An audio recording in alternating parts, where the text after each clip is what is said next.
Today we are talking about how to do a little bit of mind reading for your players, whether that's in D&D or any other TTRPG, and how that can really help you as a dungeon master, or game master, storyteller, keeper, whatever your nomenclature is for whatever system you're playing. It's going to be useful for any system. It's about understanding player motivations, what they're looking for in the game, how they interact with the game, and once you understand sort of your players and your group and how those things mesh, as well as your own sort of preferences, how to make a game that is going to be, each session is going to be something that's going to have things that people love in it, and going to make them really engage and want to keep coming back to your table and make them feel like you're this amazing mind reader that knows just how to dial in a game just for them and understand how to create this super exciting experience that people are going to love. So that's what we're doing today. And the first thing that I want to jump into is, as you see, I've got it pulled up. What we're going to look at is this is actually the 4th edition Dungeon Master's Guide. If you guys have watched other videos on the channel, you know that I think this is a great resource for whatever game you play. I think it's one of the best Dungeon Master guides or game mastery guides out there. And we'll talk about a few others too, but this is the 4th edition's Dungeon Master Guide. So if you're looking at a bunch of D&D language, a bunch of stuff, and then you go grab your 5th edition one and you start looking at it and notice it's not the same, well, that's going to be why. But let's get back here. And here's the thing, is that in here, the Dungeon Master's Guide, the 4th edition Dungeon Master's Guide, we're talking about, this is how fundamental this is that they start talking about this on page 8. It's a far departure from sort of the mess that is specifically the 5th edition Dungeon Master's Guide, but the 4th edition's one is very much laid out to sort of fulfill that role that is set up to be a guide for Dungeon Masters. So the first thing it does is start talking about your role, the players at the table, and how to create a good game for everybody that's involved. And one of the ways it does that is it talks very specifically about sort of the 8 fundamental player archetypes that there are in RPGs. Now, Dungeons and Dragons didn't make up the 8 fundamental player types. It's Robin Laws, so that wrote a book about RPGs many, many years ago. And that's sort of the foundational text, but even that was drawn off of sort of some earlier examples. But that is, Robin Laws' book is really the one where these player archetypes really got distilled and consolidated into kind of how we look at it in the modern age, for the most part. And so I figured it would be very easy for us to kind of go through them, kind of take a look at them, explain what they are, how to identify them at the table, and understanding your own preferences within the game, which will be really helpful. Because you are also a player at the table, so it's very important that you get the things that you want out of the game as well. So let's go ahead and hop in. Right, I like this first paragraph. Everybody plays D&D to have fun, but different people get their enjoyment from different aspects of the game. If you're preparing and running a game for a group of players, understanding the player motivations, what they enjoy about the game, and what makes them happiest when they play, helps you build a harmonious group of players and a fun game for everyone. And this is exceptionally helpful when you're trying to put a group together. You always end up, if you're a dungeon master for any amount of time and you sift through different groups, you go, well, I got a player, and they become sort of that guy, right? They become the player that doesn't gel with the rest of the party, and you're like, why does this happen?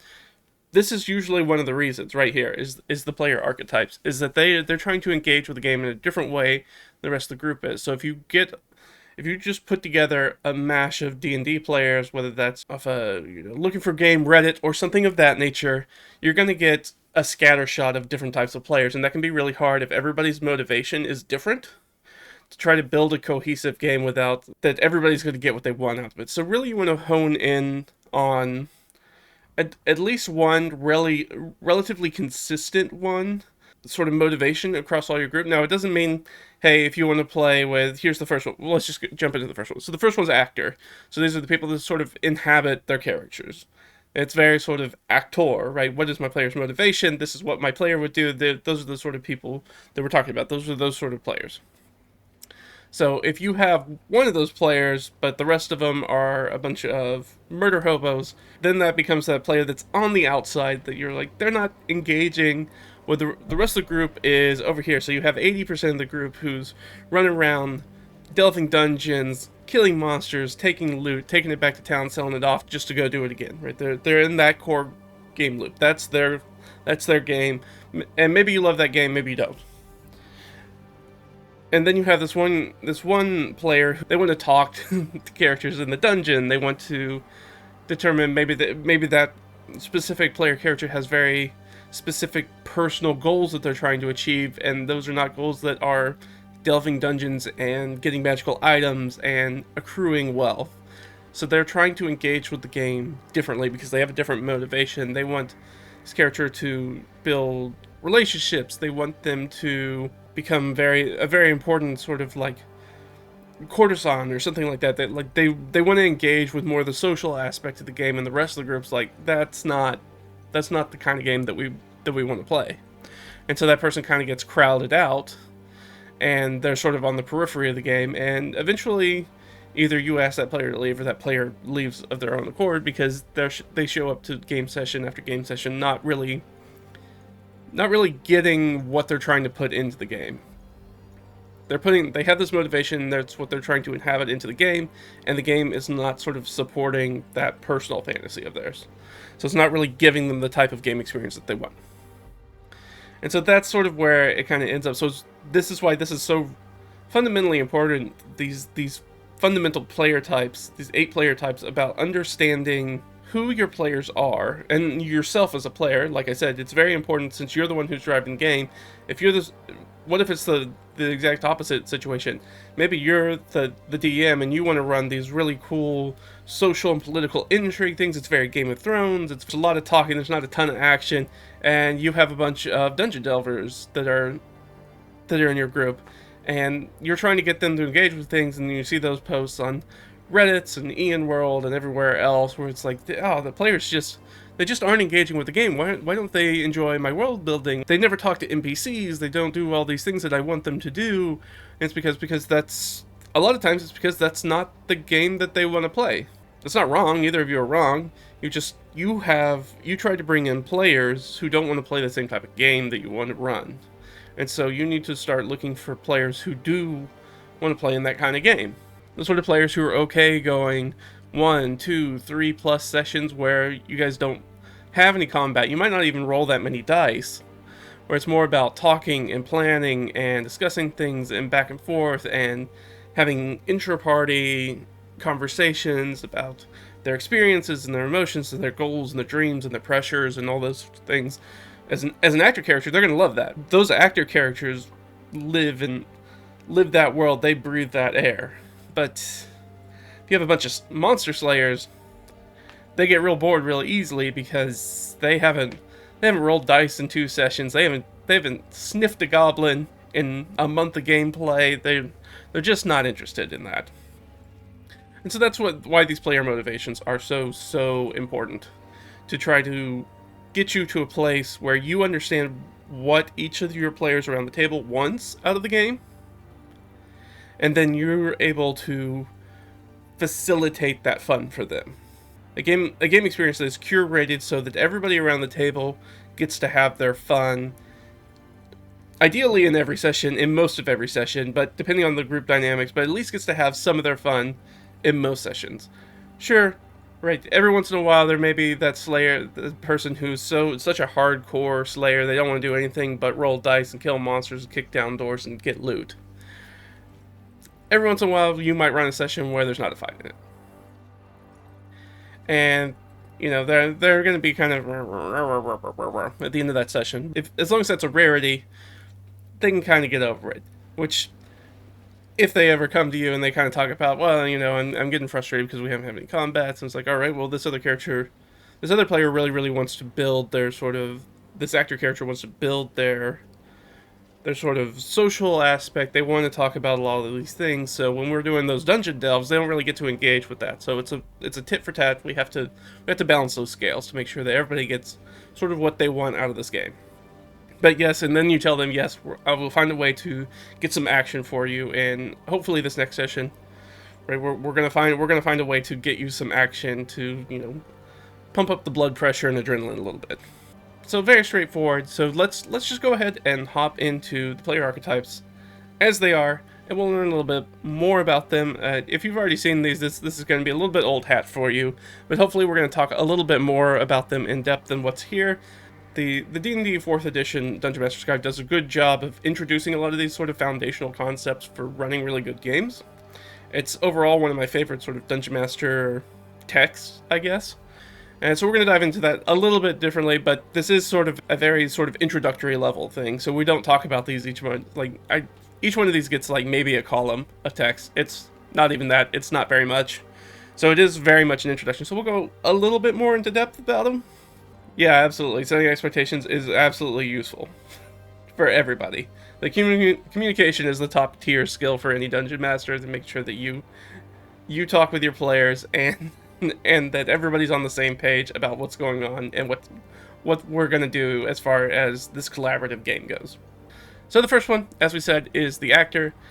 If we were looking at ways that they engage with the game outside of sitting down and rolling dice at the table, these are sort of people who are like, well, I'm gonna do a picture, I'm gonna get art done for my character, I'm gonna make a playlist for my character, I'm gonna maybe do some cosplay stuff, I'm gonna have some props, I'm gonna do those sorts of things, do some research, try to develop a distinct voice or language for my character. Those are all ways that actors sort of pull their experience in, and of course they don't have to have full theatrical training and background. That's not what we're talking about. Sure, plenty of them do.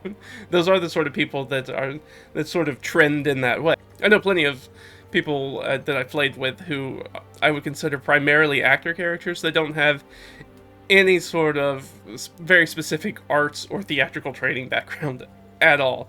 That is how they like to engage with the game. They want to shed their own skin and step into the skin of this other character for a while and sort of be that person, understand their world. What I really like about actors is that these are the ones that are going to engage the most when you do something like throw a trolley problem in front of them. If you throw, of course, the classic trolley problem, ethical dilemma, is that you have a trolley, it's going to split. If it takes one track, the trolley's going to run over somebody that is very near and dear to you, and you're the switch operator. They're going to run over that one person, or if you switch it the other way, it's going to run over a larger number of strangers, people you don't know. And you're like, okay, what is the right path to take? You have to sacrifice one of those things. What is the right sacrifice? Objective third person stepped back perspectives would be like, oh, well, you kill the one person to save the lives of more, right? The more people you want to ensure that they live, and that person, but we don't know anything about those. They could all be serial killers. We don't know anything about those people. We'd have no indication that those would be good people, but we know who one of those people is, and it is presumably somebody that we care about and we know is not a bad person. So an actor's really going to take that to heart. They're going to inhabit that character and be like, what would this character do? What would I do in that situation? What if that was my mother who was on the train tracks? Like, could I... What is the value of my mother's life to me? Is it the value of these 5 random strangers? Yes or no? And then they get to discover something about their own character, which they're going to love, right? That's going to be the juice for them in the game. That they get to make that scene. These are also the characters that they're players who are very, very into describing what their character looks like and their mannerisms and the things that, how they hold themselves, how they respond to stimuli, their reactions, things of that nature. Let's just run through the bullet points real quick. That's really easy to do. So an actor provides PC background, right? They're almost always going to give you some sort of background story. Then they're going to emphasize sort of like their personality in it, like the sort of person that this is. Their likes and their wants and their desires and their hopes and dreams and all that things, their fears, all those sorts of things. You're going to get some of those. And they're going to really sort of hone in on those in the play. Play according to their character's motivations. If you've run a lot of D&D or you've played D&D or any other TTRPG for a while, you will come across people who are playing a game who sort of make those meta decisions, right? That step out of their character's skin for a minute because they make a decision or they choose to do something that maybe doesn't jive with what we know about the in-universe character. But an actor usually doesn't do that. An actor will usually stick to their guns, come hell or high water, even if that means kind of screwing over the party sometimes, which can be a point of contention, right? We come across those, you hear those horror stories of, but that's what my character would do. And yes and no. It's a give and take because there is a social contract when we play the game. It's that you need to find a way to bend your character to also be primarily a constructive force for the group that's playing the game. So we don't want those lone wolf characters who's like, well, I would never join the adventuring party. Okay, then that character is not going to be in this game, so you need to make another character who's going to actually join the party. Or you need to do some mental cartwheels to come up with a way why they want to be with the party and go on this adventure. That is your responsibility as a player at the table, is to figure out how to get yourself into the game.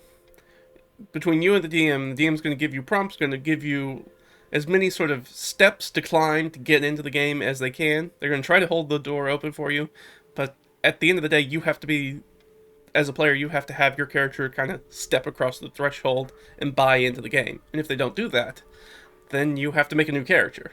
Nobody wants to play the adventuring party and then there's also Batman in the corner. Who doesn't engage with anything else anything else the party does. Right? Nobody wants to play with that character. That it's a pain in the butt. It makes everything difficult. Very rarely are they ever going to have any issue with immediately talking first person in character. They will dive right in and they will play most of it in character. If they're sitting at a table in an inn, they will have their drink in front of them and they will take sips of it while other people are talking in character to show that, hey, I'm still in character, I'm listening, this is what my character's doing. Feel free to engage me, I'm paying attention.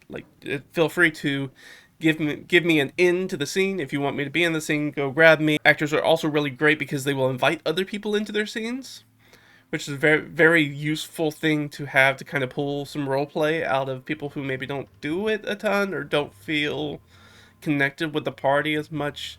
They'll start up a scene and be like, I'm going to go do A, or I'm going to go talk to this person, and I'm going to ask this character to come along with me.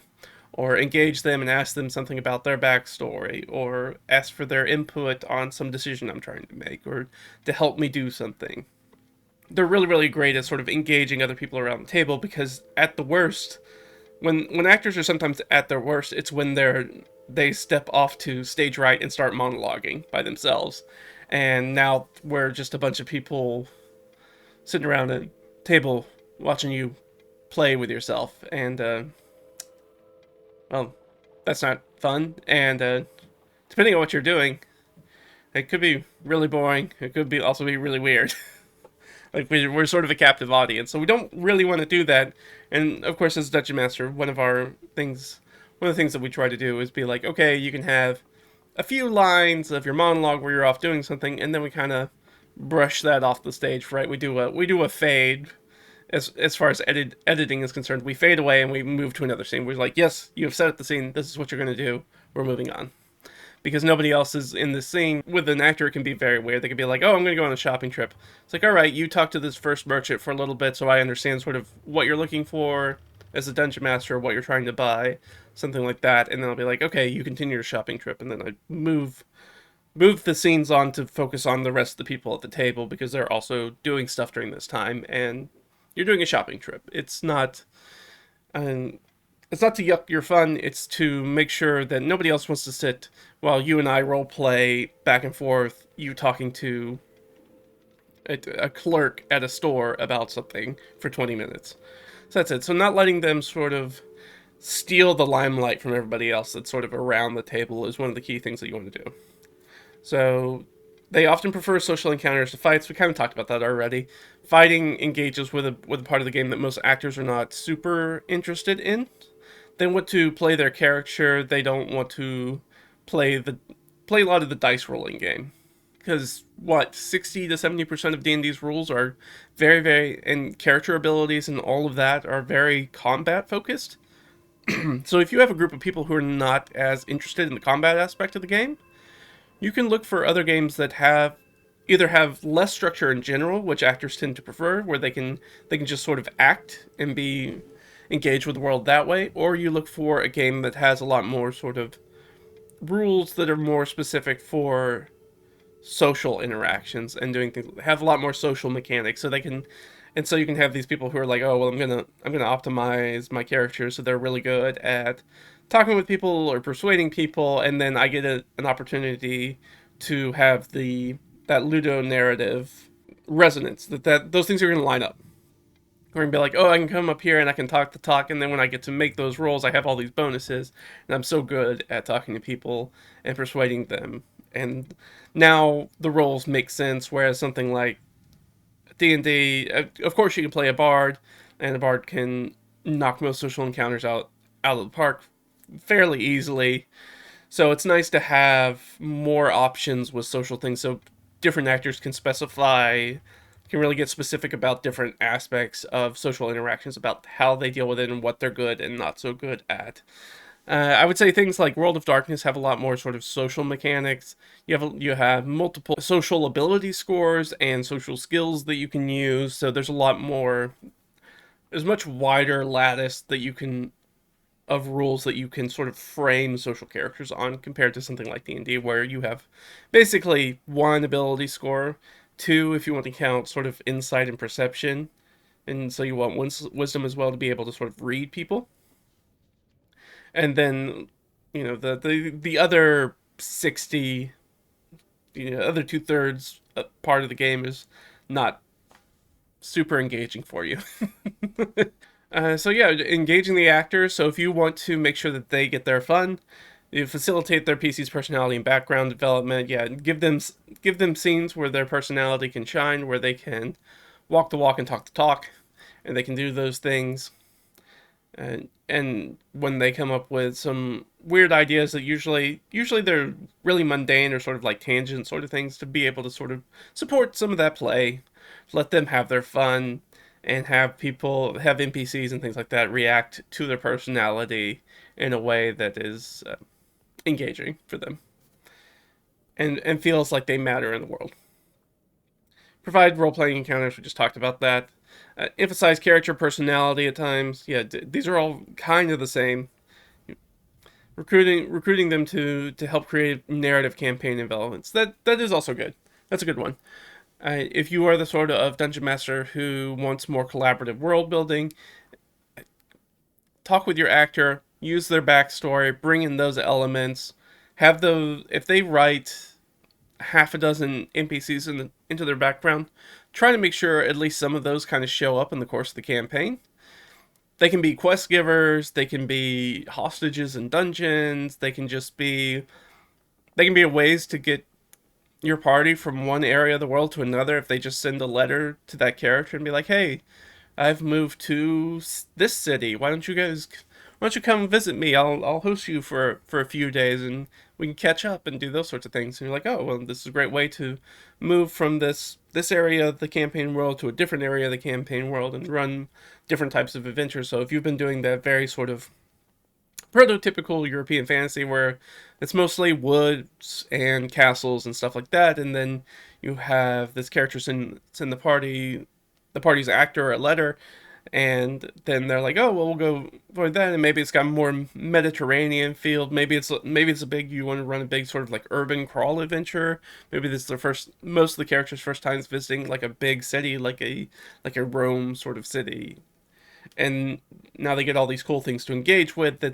And you can use this new sort of environment to touch on keystones for each one of these different player types, each one of these fundamental player types, and be like, this is how they can interact with this world in the way that they want and get something new out of the game that they haven't been getting so far.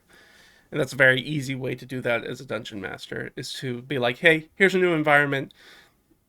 These are the ways that you try to do it. So as an actor, be like, here are all these different types of people, and now you're an outlander, now you're a stranger in a strange world, and you have these customs that you don't know about, so you're trying to fumble your way through those customs and try to learn them. Your character's trying to do that while being polite, and maybe they get into some altercations, and those altercations is a good way to bring in sort of your slayers who can jump in and do some fighting, right? Maybe you have a few tavern brawls, a few street fights, something like that, because somebody has your actor doesn't know the mannerisms and has unwittingly really insulted somebody, and now they get into a scuffle on the streets. Very easy to start pulling that stuff in. For you have the explorer, who's we're going to talk about next. They get this ability to learn about different architecture and the different ways that the government's set up, and laws and codes and defenses and different gods and religions, and that's all the stuff that the explorer really sort of zooms in and hones in on about trying to understand the world and sort of their place in it. Other things that we want to talk about, let me bring up my cheat sheet of notes, so what we haven't talked about so far for each player type. uh, so what player types do they work best with? So an actor's going to work really well with explorers. They're going to work really well with storytellers. They will work with instigators. And let's see what others. Not so much the power gamer most of the time, or the slayer, or the thinker really most of the time, or watchers. So those are sort of the primary ones. And I guess it would be helpful if we just listed them all out first. So the 8 sort of fundamental player types that we've known about for many decades, I think, at this point. So we talked about actors first. Those are the people that sort of inhabit them. And those are the sort of different ones that they play the best well. The goblin is number 9. The goblin is really instigator. The goblin is pretty much... a bad instigator is a goblin or a wing rod. If you want to use in that sort of specific wordage, which kind of comes from the Matt Colville side, how he talks about them. Very very similar list. This is from his. Also built off of the same thing, also with the Robin Law. So they're all different wording, but fundamentally all the same. But instigators can also be really good. So we want to talk about sort of the good and bad sides about each one of these. So what is the great thing than actors? So let's talk about sort of what benefit do they bring to the game. So for actors, they are people who, like I said, they engage with that first person RP. They want to do a lot of that role play. They want to do that in-character role play, which having one in your group is a really great way to sort of bring people out of their shells.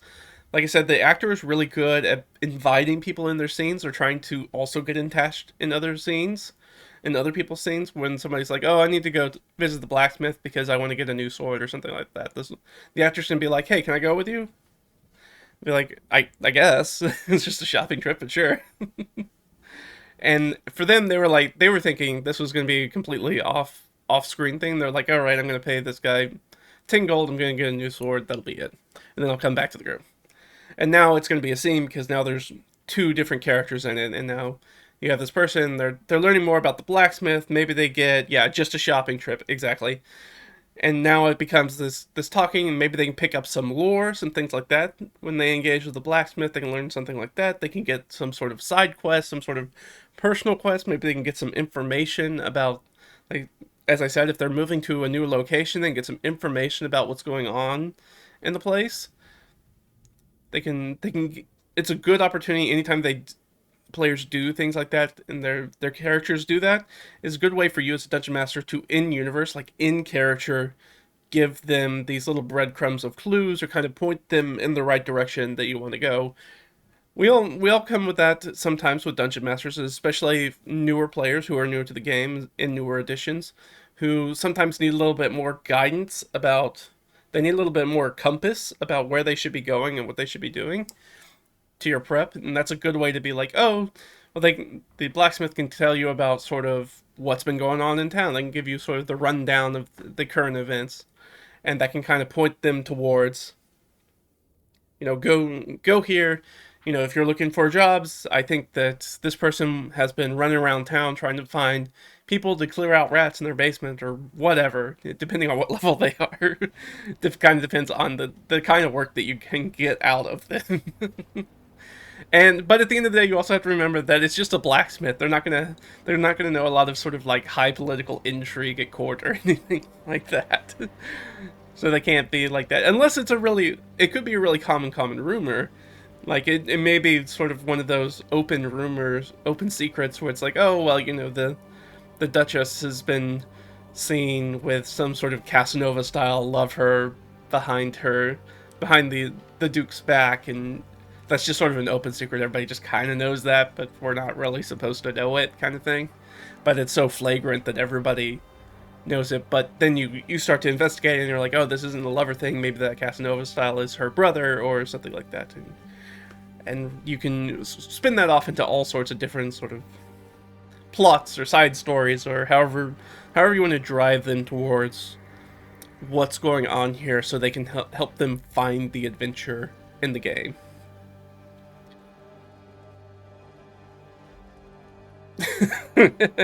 that that's a very interesting idea, Chad. You had your you, you had your group turn a simple ammunition resupply into Five Nights at Freddy's. I would say that would be very creative with improv. Very very creative. I mean, there are no original ideas, so don't be don't be dissuaded by that. There's no original ideas for sure, but being able to turn something that should be a very simple ABC thing and then turn it into turn that sort of expectation on its head can be really fun. We're like, oh, this is gonna be very straightforward. We're probably gonna have some random encounters. We're probably going to have, depending on where they're taking the ammunition, maybe some sort of exploration encounters where it's like, oh, well, this wagon threw a wheel or it's broken. Now we have to figure out how to get the wagon back and going and over a hill or something like that. And then flip that on the script and be like, no, this is actually a terrible horror story and you're isolated in the middle of nowhere trying to get through this pass or whatever it is.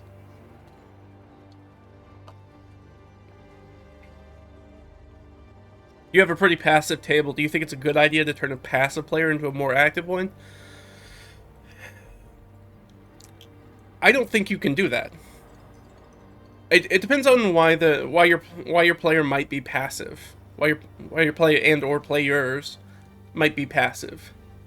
So are they passive? Sometimes being passive, if they're quiet, they're new to the game, they don't know what to do yet, and so they just don't feel comfortable yet. That can be a big part of it. But there's also this type over here that we have, the watcher type, and that's just how they engage with the game. Some people are just there, and they are sort of in between. It's almost a weird sort of parasocial thing where they enjoy watching other people play the game and how the game unfolds as much as being sort of an active driving force. And if not more, they enjoy just kind of watching it and being kind of along for the ride. Sort of like, for them, it's more of like an immersive theater or movie experience sometimes, which can be kind of weird. It's weird for me because I'm not that watcher type of player, so I think it's kind of weird, but I do play with a lot of people who just kind of get pulled into games, and they really like it for the social aspect, and they would be just as happy playing Yahtzee or Monopoly as D&D or another TTRPG. They're there to have fun with their friends. They don't really care what they do when they have fun with friends. That's most watchers.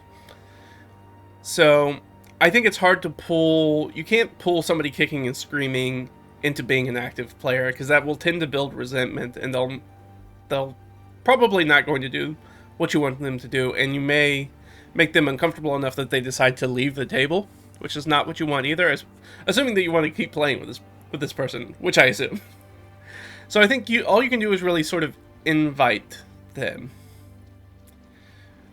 I say to sort of like invite them, like I said with the actor, is if you have somebody who's a little bit more in-person roleplay, a little bit more vocal, ask them to, if you can arrange the table, I don't know if you're playing physically or digitally, try to buddy them up together. Try to put them in situations, because the actor will try to engage them and kind of pull them out of their shell a little bit in a more constructive way, because the stakes are usually really low with an actor conversation. With those sorts of social RP intra-party scenes, the bar is really low. It's not like, hey, you're going to screw up talking to the king, and now we're going to get thrown in the dungeon, and this person's going to be like, what's your favorite food? Like that's how they're gonna open up conversations like that. Like, what did you do over the weekend? Things like that. So that can be really helpful, because it really lowers the stakes, and it's okay to like get things wrong or screw things up, and the actors can be perfectly happy if they talk back to them in sort of third person, be like, oh well, and I'm not. I'm not the character, but Dahlia really loves ramen or whatever it is, something of that nature. And be like, oh, that's really cool. So you really like ramen. So tell me more about ramen. Maybe I'm not familiar with it, so tell me what that dish is or something like that. So those are the sort of things you can sort of coax it out of them, but you can't really push them, if that makes sense.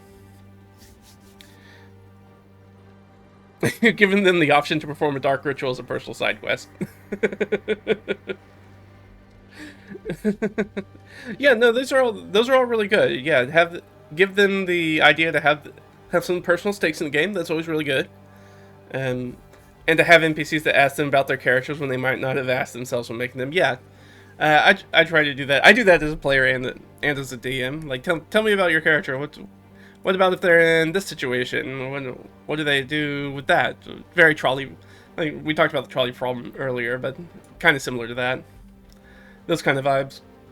But let's go ahead and hop back in. So that was the actor. So that's what actors are really good at. They're really good at sort of drawing people out and bringing people in, and they really add that high level RP. They really can help inject more RP into your games.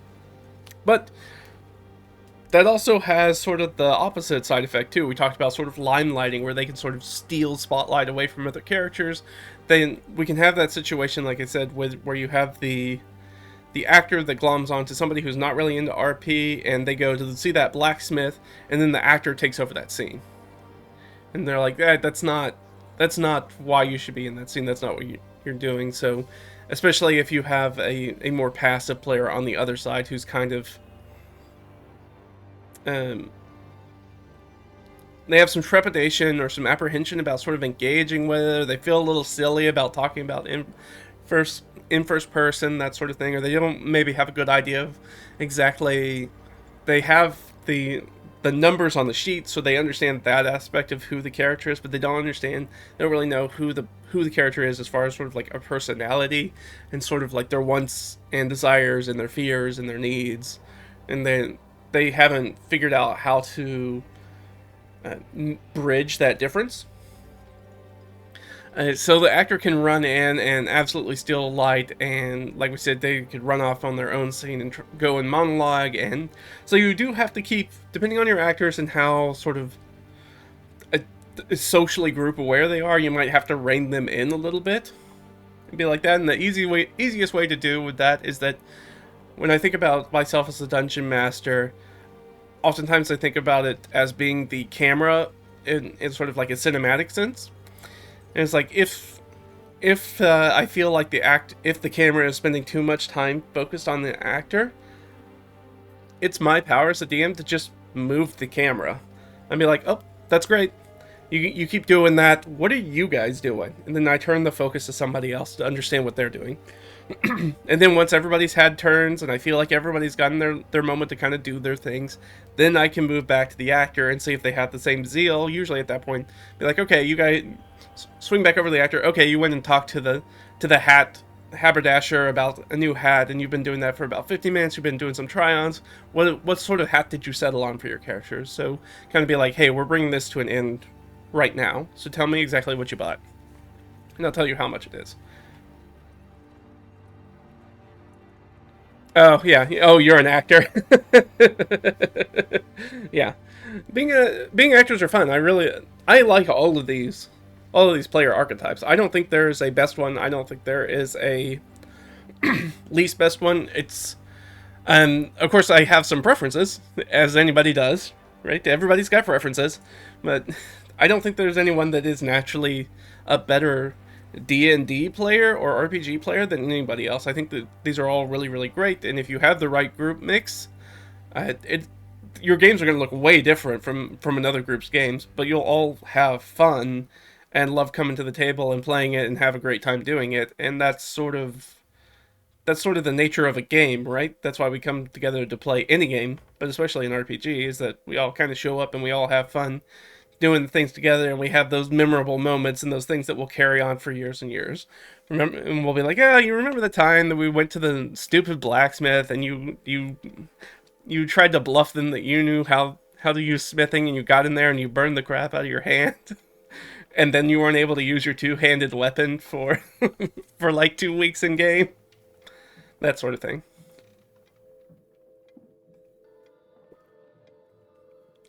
So that's sort of what you need to work with actors in general. And we spent a lot of time on actors. We have a lot more to get through. So we're probably going to focus in a little bit more. Of course, the actor is probably one of the primary ones. I think it's one of the ones that people tend to have problems with. There are a few ones that people tend to have problems with at their tables, and an actor's one of those types. And I think just understanding the type and understanding sort of what they get out of the game helps a ton. So just understanding that goes a long ways. So let's go ahead, let me hop back over, and let's look at our next one, which is Explorers, which is one of the ones that I am for sure. I am for sure an explorer. Explorer lives to see new places in the fantasy world and meet the residents of such places, fair and foul. All the explorer needs is the promise of an interesting locale or different culture, and off he goes to see that place. Yeah, that's pretty much me. I'm the one who I used to have with a DM who was very, very highly improvised. He rarely did any prep, and he rarely took any notes during the session.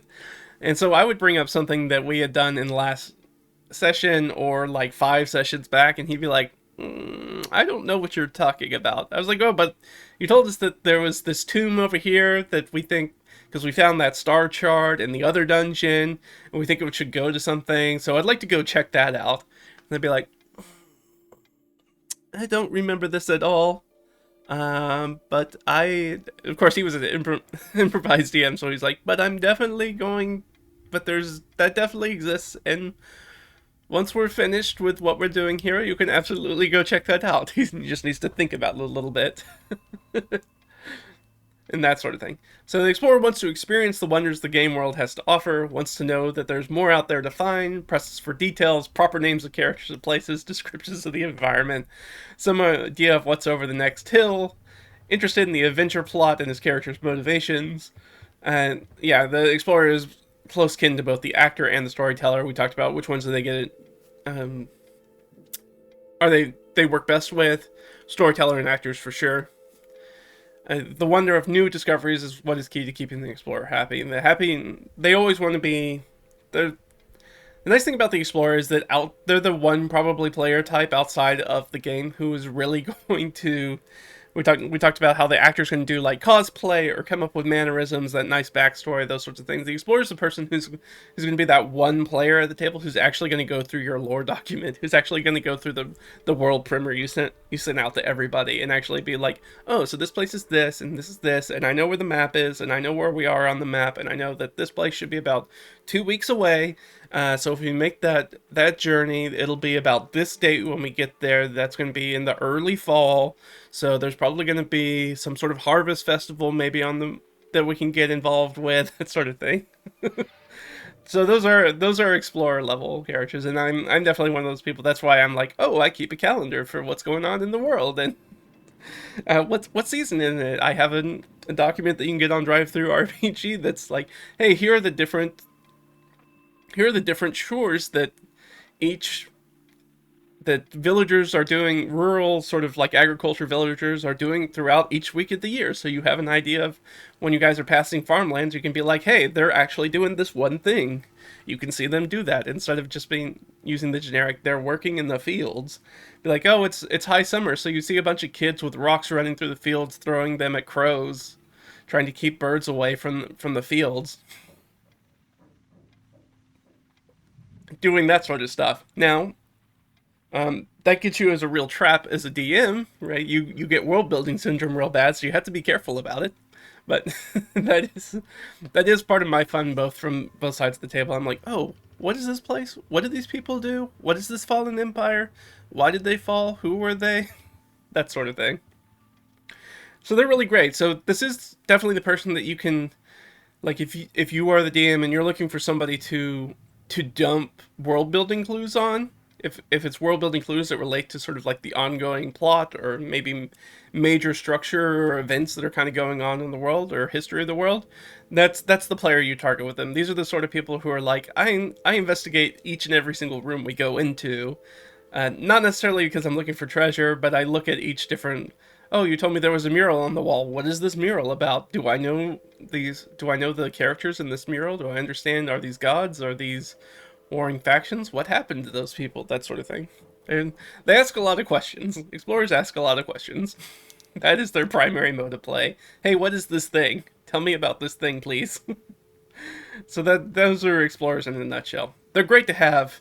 And it I mean, the benefits of having one of those at the table seems incredibly obvious. I think for anybody who's been DMing for any amount of time, just like you said, like, oh my god, please look at the lore, right? This is going to be the person who's like, hey, is this related to that fallen empire that you had in the primer? And you're like, yes, yes, thank you for noticing. Yes, that is what they are. That is the right people. Yes, you got it in one. You are on task. Gold stars. Everybody gets gold. Well, no, you get gold stars. The rest of you idiots don't get any stars. You didn't ask any questions, but you get a gold star. They're the sort of person that you can. I think if you're interested, it can be really difficult to run sort of like investigation or uh, uncovering secrets kind of adventures in D&D because depending on the table, like I said, it depends so much on the player archetypes. But if you have an explorer, they tend to be the sort of people who really engage with mystery kind of things. So if you give them a mystery, they tend to obsess about it. And they'll try to figure out how to get in there and try to connect everything with it. They have the Charlie Day in front of the board with the cigarette, like with the red yarn connecting everything. It's all a conspiracy. So they're really great for that. That is what they're really good on. You're doing a hex crawl for the first time tonight. Good luck. Hex crawls are so much fun.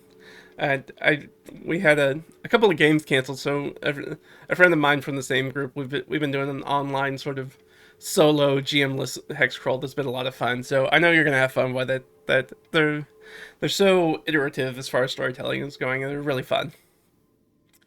Uh, yeah, exploring is a new type. Of course, like I said, I'm a very strong sort of player archetype gamer, so I love hex crawls. I was like, oh, let me find out just stuff about the world. I'm perfectly happy if we spend 2 hours in game and I don't have to roll dice to fight anything. And if I come across some creatures, I may try to talk to them instead, just to learn more about the world and what's kind of going on. Um, but but yeah, I mean, like that's I love that sort of iterative gameplay where it's like, yeah, you just kind of fill in the map and learn stuff, and then kind of connect the different disparate parts together. Uh, what did you say? It's important to note to think of these archetypes as a graph. The players will spec into several of these after. Yeah, nobody's going to. There's no person that falls into just one of these categories. Most people present a pretty strong two or three of these categories, and we're going to talk about a little bit of that later. At least that's the plan. I don't want to spend too much time. Like I said, I spend a lot of time up front with the actor because they're really easy to spend on. So the explorer's not really going to give you too much problems in most games. Uh, the only thing the explorer's going to be the explorer's going to be real sad in a railroad type game. Um, that's been my experience from both sides of the table.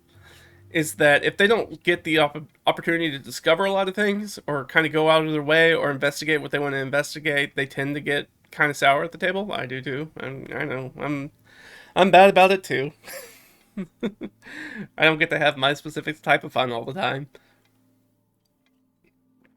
So, of course, we all know that exploration is the bastard third pillar of D&D.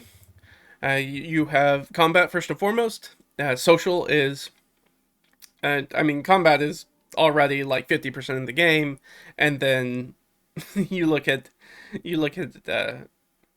uh, so, like the social RP aspect of that. That's the remaining, probably 2/3 of it, and then the very, very little corner, there's this tiny little smudge, and that's the exploration pillar that we don't ever talk about in D&D most of the time.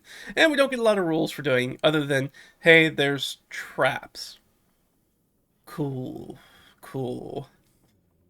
Not that interesting for for like a player archetype that has the name Explorer. We don't care that much about traps. That's not why we're interested in the game.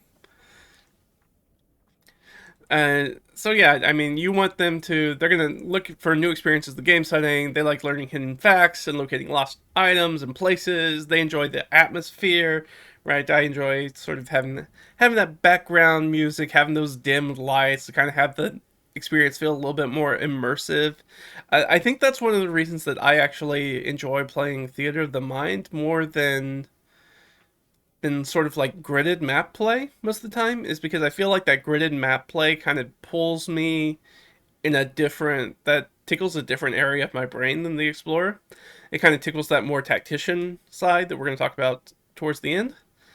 And it kind of like pushes away that immersion to be like, okay, look at the chessboard of grid of hexes, or the chessboard of grid, and all right, I can move 5 squares on the grid because I can, each one is 5 feet, and I can get there and I can do this attack, and it just like that completely divorces out of my sort of explorer mindset. It completely pushes that to the side to be like, oh, got to go do the combat now. So explorer, take our explorer hat, and we'll put that over there, and then I'm gonna put on my combat helmet, and we're gonna go do the combat for a while, and then I can take this off, and I can put the explorer hat back on when we start looking through people's pockets and finding out clues and stuff like that, and then go back to that aspect. Yeah, I think this is an amazing tool for prep to keep these in mind.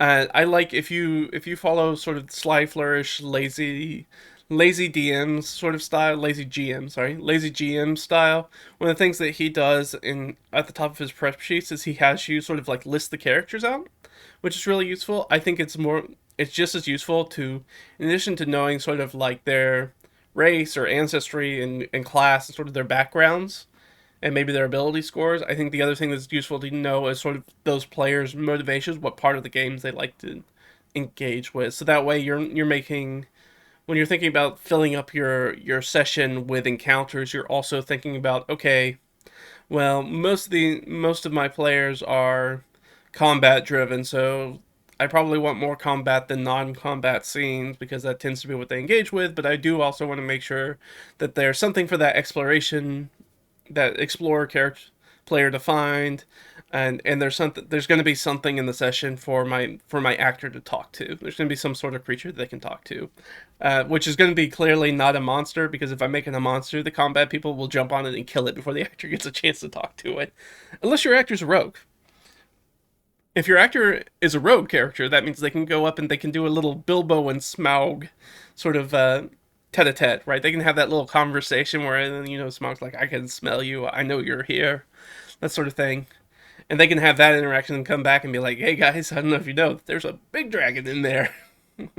Which your actor is they're gonna eat that up. They're gonna love that sort of scene if you can move that in. But if they're not the rogue character, they're not going to be scouting probably out in front of the party, so they're not going to have those sort of opportunities. So it's more useful to have them find an NPC, whether that's a captive or some sort of neutral third party, maybe a trader or somebody who's in a dungeon or along the roadside that they can talk to and maybe get some information out of, and try to make that social encounter beneficial for the party, or else they'll try to skip past it if you don't do that sometimes. And you don't want them to do that, right? You don't want them to give this feeling like the actors' engagement, their joy in the game is somehow not important to the game, because it should be. And so yeah, that's sort of explorers. So when explorers are worse is when they can derail a campaign. Maybe they can do something where they're like, oh well, if we're gonna go fight the big monster, we want to make sure that we have the sword of dragon slaying that the DM accidentally mentioned in 12 sessions ago, and that we think it's in this area. So why don't we go search this area for the dragon slaying sword, and then we can come back and slay the dragon. So they're gonna like take a tangent in the middle of a quest, go do something else, and that may be from your side. You're like, yeah, that was sort of like a wild goose chase. That was really just supposed to be a clue, and supposed to be like a little telegraph tip of the hat to let them know that hey, there's a dragon fight that's coming up. Like the dragon's the new big boss. Like, huh? Just so you're picking it up. And the explorer picked up on it, and then they were like, yeah, but we should get the dragon slaying sword to slay the dragon, right? And be like, I mean, yeah, technically. So you might have to work around them a little bit. Also, they say it right here, make sure the explorer doesn't use knowledge of the game world to their own advantage. They bore the other players by being like, hey, can you give me a 2-page improvised history of this ancient empire that I just found? Be like, no, I'm not going to do that. I'm not going to try to do that in detail, and I'm not going to go look through my world building notes to give you all those notes right now. While everybody else just kind of like, we don't want that either. So they're really useful. Just make sure that the things that the explorers find tend to be more useful for the campaign than just kind of fluff world building. Which is an important part of DM world building in general, is to make sure that when you're world building and you're throwing that stuff out in front of your players, that the thing, if you want them to pay attention to it, that needs to be actionable for them. This needs to be information they can actually use in it. And it's okay if they don't have it, and then if you telegraph danger and they ignore it or they don't pay attention to it, it's okay to just let them get the lumps from doing that. Oh, I don't know. There's a bunch of burn marks all over this cavern. Oh, there's a whole bunch of torches, burnt out torches on the ground. Oh, there's a whole bunch of dead bodies that seem like they've been gnawed on. And you're trying to like give them the idea like, hey, there might be a troll encounter coming up, and they completely ignore that. Oh, there's this wand of firebolt or something like that. And it's like, oh, well, that's weird because I already have firebolt as a cantrip. Why would I need a wand of firebolt? Okay, and then you guys run into the troll, and then you get surprised and lumped by the troll because your spellcasters didn't stop and prep any fire-based things or acid-based things for that fight. Not picking up on maybe what that monster was, not investigating that stuff. But your explorer is going to do that. That's when your explorer really shines. They're like, oh, wand of firebolt. Oh, there's a bunch of fire all over the place, and these bones look like they've been gnawed. And we also find, and because trolls regenerate, and be like, you also find, gnawed on bones, but you also find these clearly larger than humanoid bones. So it's definitely a large sized creature. But you're not really sure, or maybe they do figure out what kind of creature it is. Maybe they roll really well, but I would maybe not absolutely just straight out be like, it's a troll. Be like, oh, it's large, might be some sort of a giant type creature. I might give them the creature type, right? Because trolls are giants, and it seems like probably a giant. That's sort of what comes to mind. Be like, oh, well, there's fire, gnawed on bones. There's also maybe they find like 2 left legs, giant left legs. Like, oh, so there's either multiple giants or it's something that regenerates. Right? Give them the clue that regeneration is there, and then if they ignore all that stuff, that's on them. But your explorer is going to be like, And this is when your explorer and your tactician are going to put their heads together and be like, this may be a troll. And your thinker person, that player archetype's going to take over and they'll be like, a troll. Okay, so we need to, let's take a short rest. Wizards, you'd probably be best. We know that these things are weak to fire and acid, so if you have any fire or acid spells, you might want to swap out some of those slots. We want to give that wand of firebolt to somebody who maybe just does other types of damage. Maybe we'll give it to the cleric or somebody like that who can use it, and so they can do something that's very fire based that maybe they don't have access to as a caster usually, that sort of thing. So good things, but you gotta make sure that what they have is useful. You don't want to give them just fluff, or else they'll focus on the fluff, which is not useful for the game world. It's not useful for the game you're trying to run. I should put it that way. So let's move on next to instigators. So instigators, we talked about actors sometimes being the bad guys in groups. The instigator is probably easily the number one bad guy when we talk about table dynamics being sort of the problem player. It'll become really apparent as I read this. An instigator likes to make things happen. They take crazy risks and make deliberately bad choices. They thrive in combat and dislike having nothing to do. They take decisive action when things grind to a halt. These can all be very bad things for the group. They can be distracting. It can feel like playing somebody with extra ADHD. But it has been my experience that it is a player type, because I have seen people who I don't certainly haven't been diagnosed with something like ADHD, and don't, at least in my mind, present that sort of things, but are definitely instigators. They go, bored, gonna do something. They like to make things happen, and so that can be, you'll see a lot of sort of talk online about people and problem players, and this player went and they screwed over the whole party doing this stuff. Yeah, it can happen. So the instigator is usually one who needs corralling. Now, the nice thing, as sort of chat said earlier, having sort of a passive party, an instigator's not going to let that happen. An instigator's going to do something. If nothing happens, the instigator will be like, well, I'll do something. and they're going to step forward and do something. And it's usually, like they said, they make deliberately bad choices. They'll be the person. My favorite one is, like, if you make an empty room in a dungeon and you put a chest or a button in it in the center of the room, the instigator's you'll find out if you have an instigator in your group real fast with that, because they're going to be the person who's like, yeah, go open the chest. Or they're like, yeah, I go hit the button.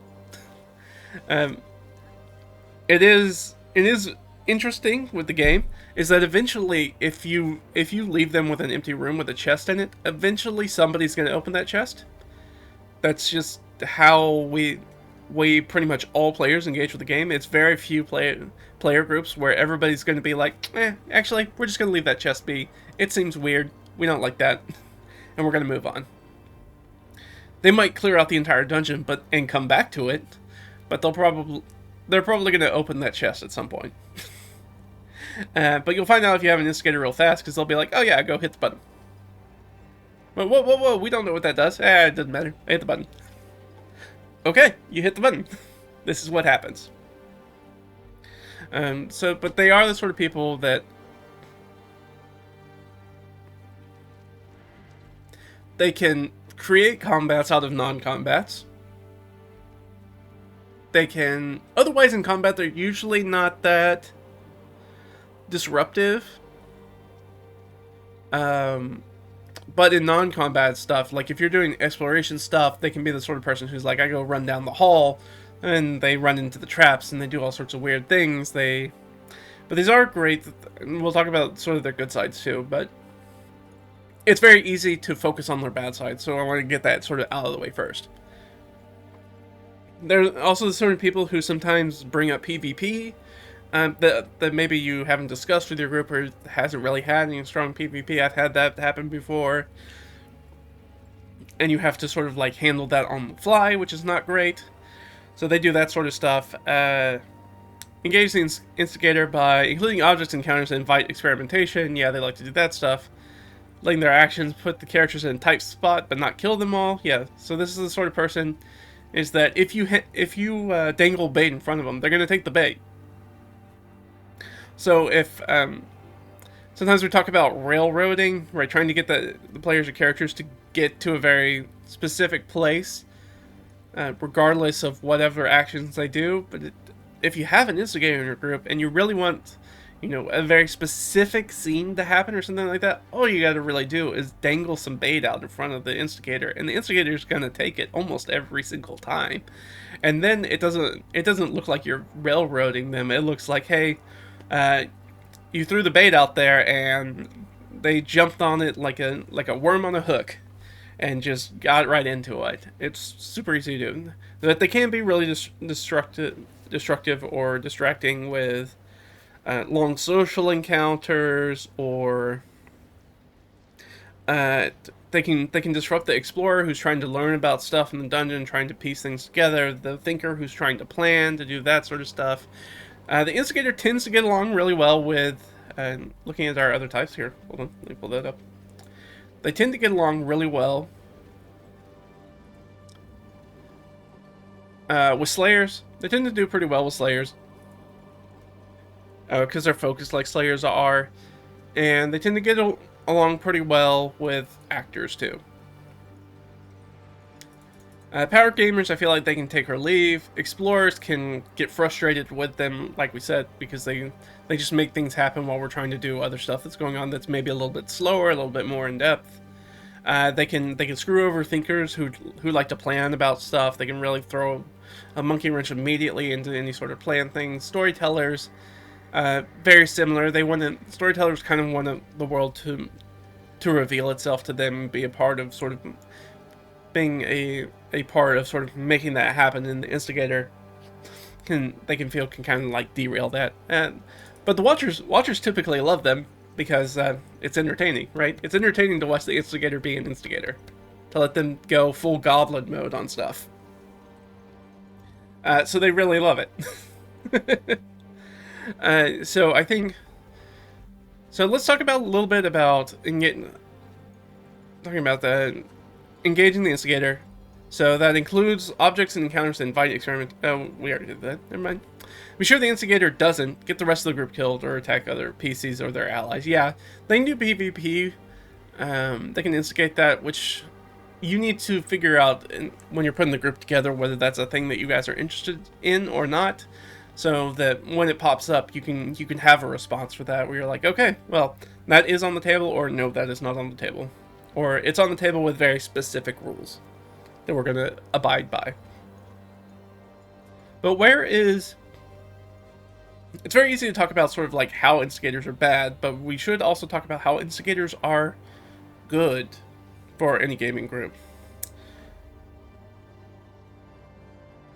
Yeah. I mean, using instigators to, like I said, using them to throw bait and get them where you want to do. You have a built-in mechanism for that at the table when you have an instigator. That's a really great thing from a DM perspective, and it feels a lot more natural, right? It doesn't feel like, oh, we couldn't make other decisions. It's like, no, we have somebody who made that decision in the group, and they just jumped on it. They make it, yeah, like you said, they make it so much easier to make that happen and make it feel organic in the game. Right, if you throw something out there, if you bait them with anything, they will take. The weird thing about the instigator is it doesn't really even matter what type of bait it is. You can have a bugbear who challenges them to an arm wrestling match. They're gonna arm wrestle that bugbear, even though they know they can't win that match. They know that it's an intentionally bad choice, but they're gonna do it anyways. They make things happen. Absolutely. They make things happen, and that is their strength. So that is both their biggest weakness, what makes them frustrating sometimes at the table, but it's also their biggest strength. So when we talk about when you have that party who doesn't feel like that they need more direction or something like that, you can throw something in front of the instigator. The instigator will make something happen. You're never going to have a boring session with an instigator and where everybody's kind of twiddling their thumbs, kind of looking at each other like, I wonder what we should be doing at this point. Like, I feel like we don't have clear direction. The instigator's like, yeah, I'm going to go do something. I don't even know, because again, I'm not an instigator by nature. I do instigate sometimes if I feel that the party will slow down just because I know the player types. If I'm playing a game and I know that the party is slowing down or they don't have a lot of direction, I can make the choice as a PC. I'll have my PC make the choice to be like, I'm just gonna go do something, right? If you can, the classic dilemma where the PCs are doing a dungeon delve, they come down to a tunnel and the tunnel forks, and they're they're hemming and hawing about, oh, which way do we go? They try to do some listen checks, and maybe the way I try to play in dungeons so you can get some clue about each way about what's gonna kind of be there, but sometimes it just doesn't work out that way. If it's a hallway that connects to two other hallways, you're probably not gonna hear or see anything.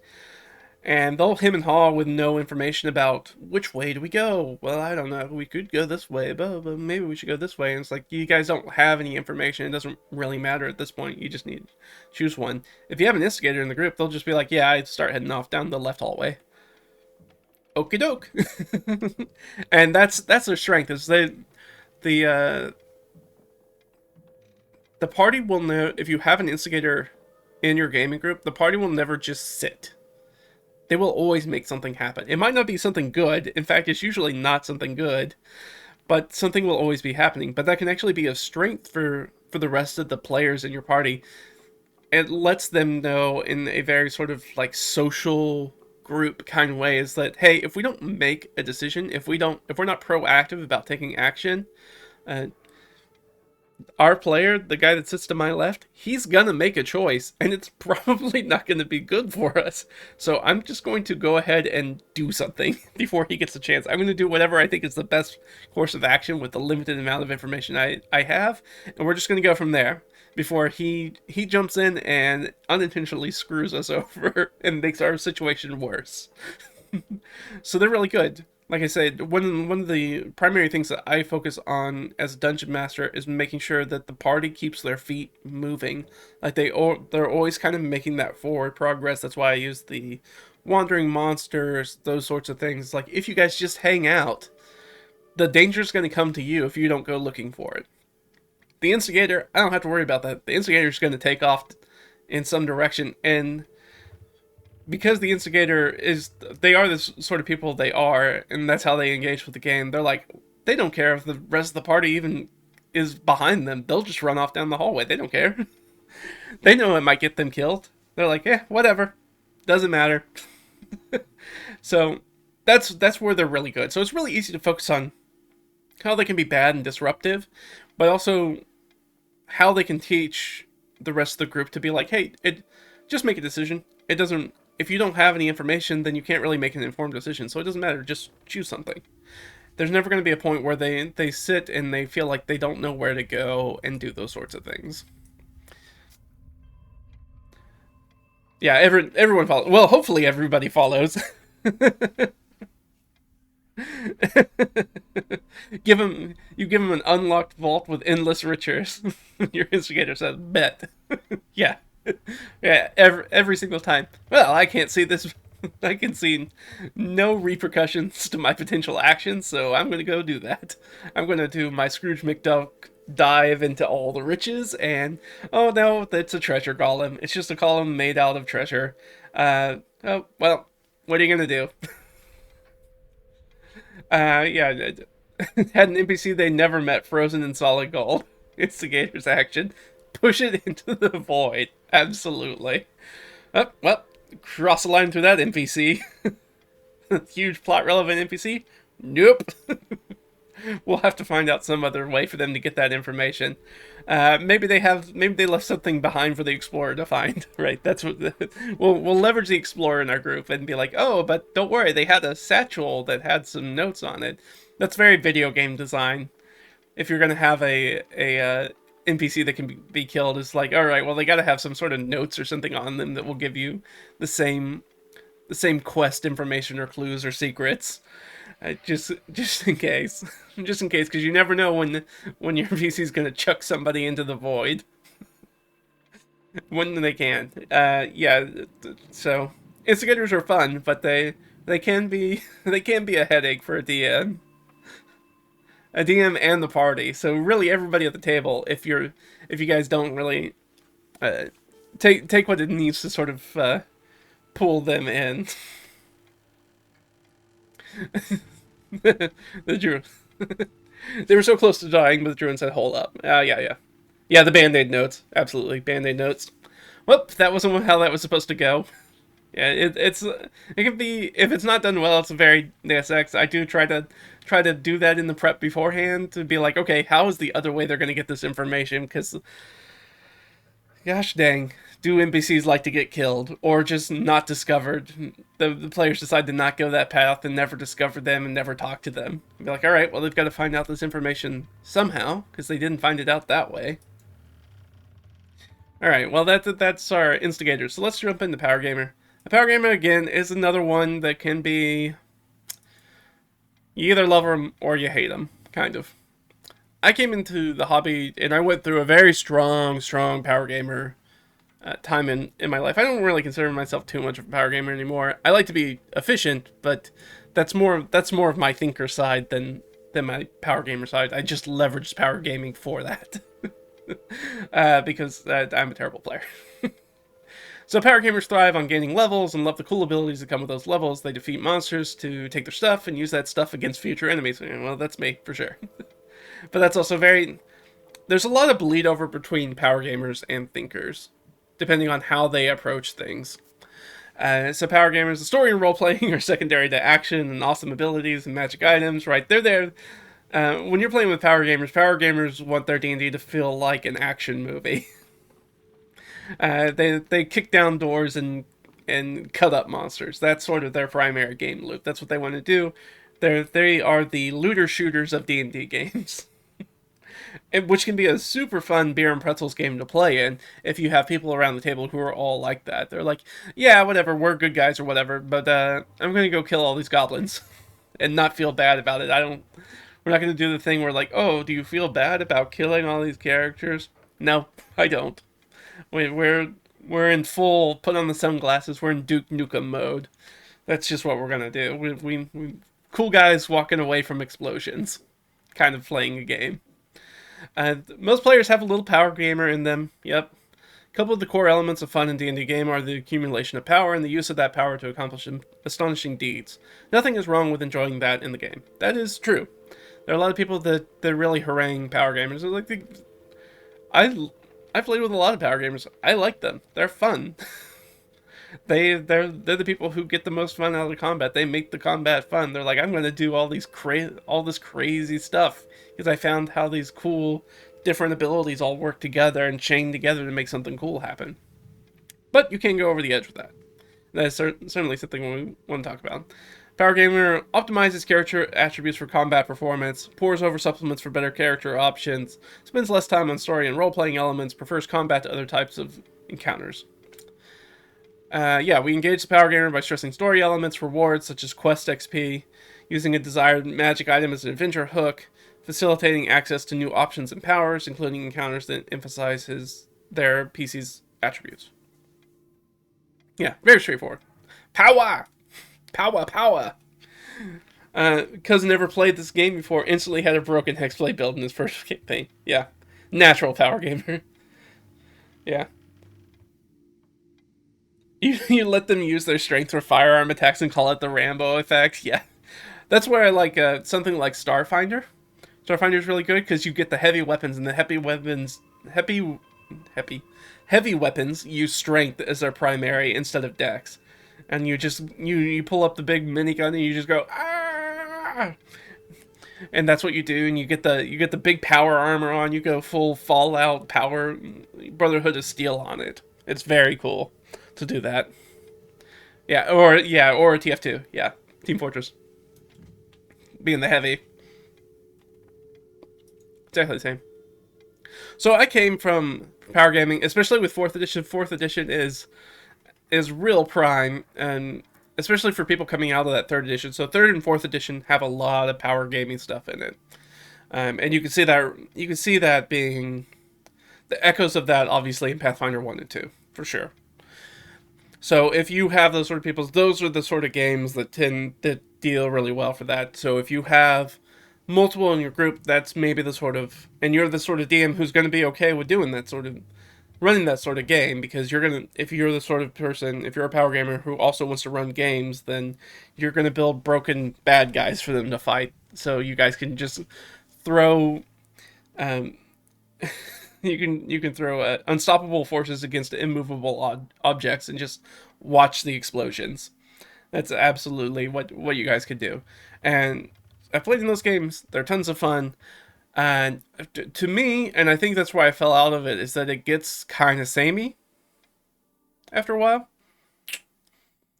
Because the problem with optimizing from Power Gamer standard is that unless you really do some cartwheels to keep making it fresh, you kind of all the options reveal themselves to be a straight line for character development. You'd be like, okay, well, I'm going to take the Paladin, and I'm definitely going to do this build because it's the best build, who does the most damage, who's going to have the highest AC. So unless you're focusing, doing some cartwheels to focus on a very specific aspect, like, oh, I want to make we're using Paladin, so I want to make a Paladin who has the highest AC possible.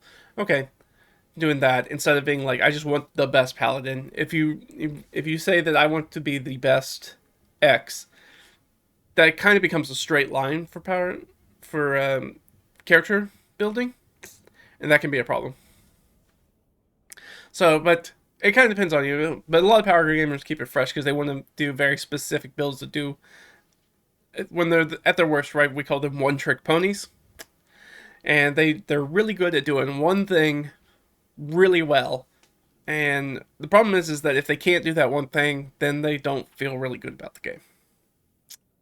So, and the problem with hammers is that as your one solution, everything looks like a nail. So that can be the difficulty with playing with a power gamer. So that every solution looks like the exact same. Oh, we need to kill a dragon. Okay, well I've got a hammer. Okay, well we need to we need to convince uh, we need to convince the Fey Court Queen to do X. Well, I've got a hammer. Right? It does reveal itself in that way, and it can get a little stale, especially if you have other people around the table who aren't power gamers. They can really struggle with that sort of aspect. So that is sort of the push and pull with it. Uh, so if we look at the sort of player characters that they get along with really well, that's going to reveal itself very easily. But let's go ahead. I mean, you can probably say it with me as we go through it, but let's go ahead and look at them. So, what do they do? Who do they fit well with? Power gamers fit well with Slayers. Slayers are all about killing monsters. They can work well with Thinkers, who are also kind of power gamers, but in a different way. We'll talk about them in a little bit. So those are the two that they get along with the best. They also tend to be pretty good with instigators because instigators tend to get them into more fights. So they're generally happy with instigators in the same way that the watchers are happy with instigators because they do the things. Uh, but explorers tend to not gel with them too well. None of these probably the actor is the only person, actor and sometimes the explorer. And well, yeah, let's just say that the actors and the explorers are the actor, explorer, and storyteller. Yeah, sorry, they are a little bit divisive. Actors, explorers, and storytellers can sometimes not get along with them because actors want to do the RP side. So when the power gamer is almost fully focused on the combat side of the game, which they usually are, not always, but usually, those actors and explorers that like to do the exploration pillars, they like to do the social pillars, and the storyteller who's also sort of in that exploration and sort of RP side of the game, they tend to not get along with power gamers, especially because the power gamers have a tendency to whine if they don't get combat because they don't engage very well with the other two pillars of the game. Uh, and so that can be frustrating. That's why it's really important to understand who's in your group and what they're looking for out of the game. Because once you have that, if you know you have only one person who has any power gamer tendencies in your group, you might need to have a discussion with that person, depending on what the other sort of archetypes they engage with. But you might need to have a discussion with that player about whether this is or is not going to be maybe the right game for them. Now, the benefits of power gamers are multiple, but like I said, if you have these sort of actors, explorers, the storytellers, and other people who engage primarily with the non-combat side of the game, and you have a power gamer who also has archetypes that also do that stuff, but are still power gamers, you can rely on the power gamer to kind of pull them through combat, to carry them through combats. Because sometimes you'll, especially with the actors can be really bad about making characters that don't function very well. But like they make things that sometimes they're not really well oriented for group survival, especially in combat and in exploration, but especially in combat. Then you can be like, okay, this is the time where the power gamer gets to shine because they get to sort of carry, they get to pull the rest of the group through combats. And they get to be like, I take on the big bads and I'm the monster slayer and I get to do that. And they'll love that aspect of it too and get stuff out of it. You just got to make sure that they're also not the only ones who get rewards out of combat. So you do want to make sure that that everybody else gets some magic items or stuff that helps them kind of engage with the stuff they do. So making sure they give the actor some sort of cool, unique magic item that will be like a talking piece that other NPCs will recognize or something like that. Give them like a dagger of legend that people will recognize, which probably doesn't have a ton of combat encounter. It's sort of combat importance, but might have more importance to the world in general, and people will recognize it or something of that nature. So that's very interesting. Uh, yeah, you reward those roleplay moments in side quests. Yeah, absolutely. Thinker can direct the power gamer. Yeah, I didn't want to talk about that yet because we're going to talk about it on the thinker side. But yeah, the thinker and the power gamer are head in hand together. Power gamers without a thinker in the group can be more problematic than having them with a thinker in the group, unless the thinker and the power gamer butt up against each other, and that's more of a personality conflict. Uh, and the thinkers overstepping their bounds as one of many players at the table.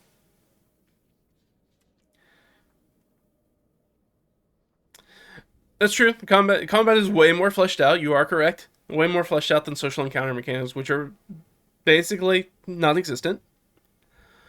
They can be like oil and water. You are correct. If you don't cater situations a little more socially and inject that, yeah, that's true. Especially because there's not a lot of ways in the mechanics for, like I said, those power gamers to build a social based character unless they just they play Ultra Bard.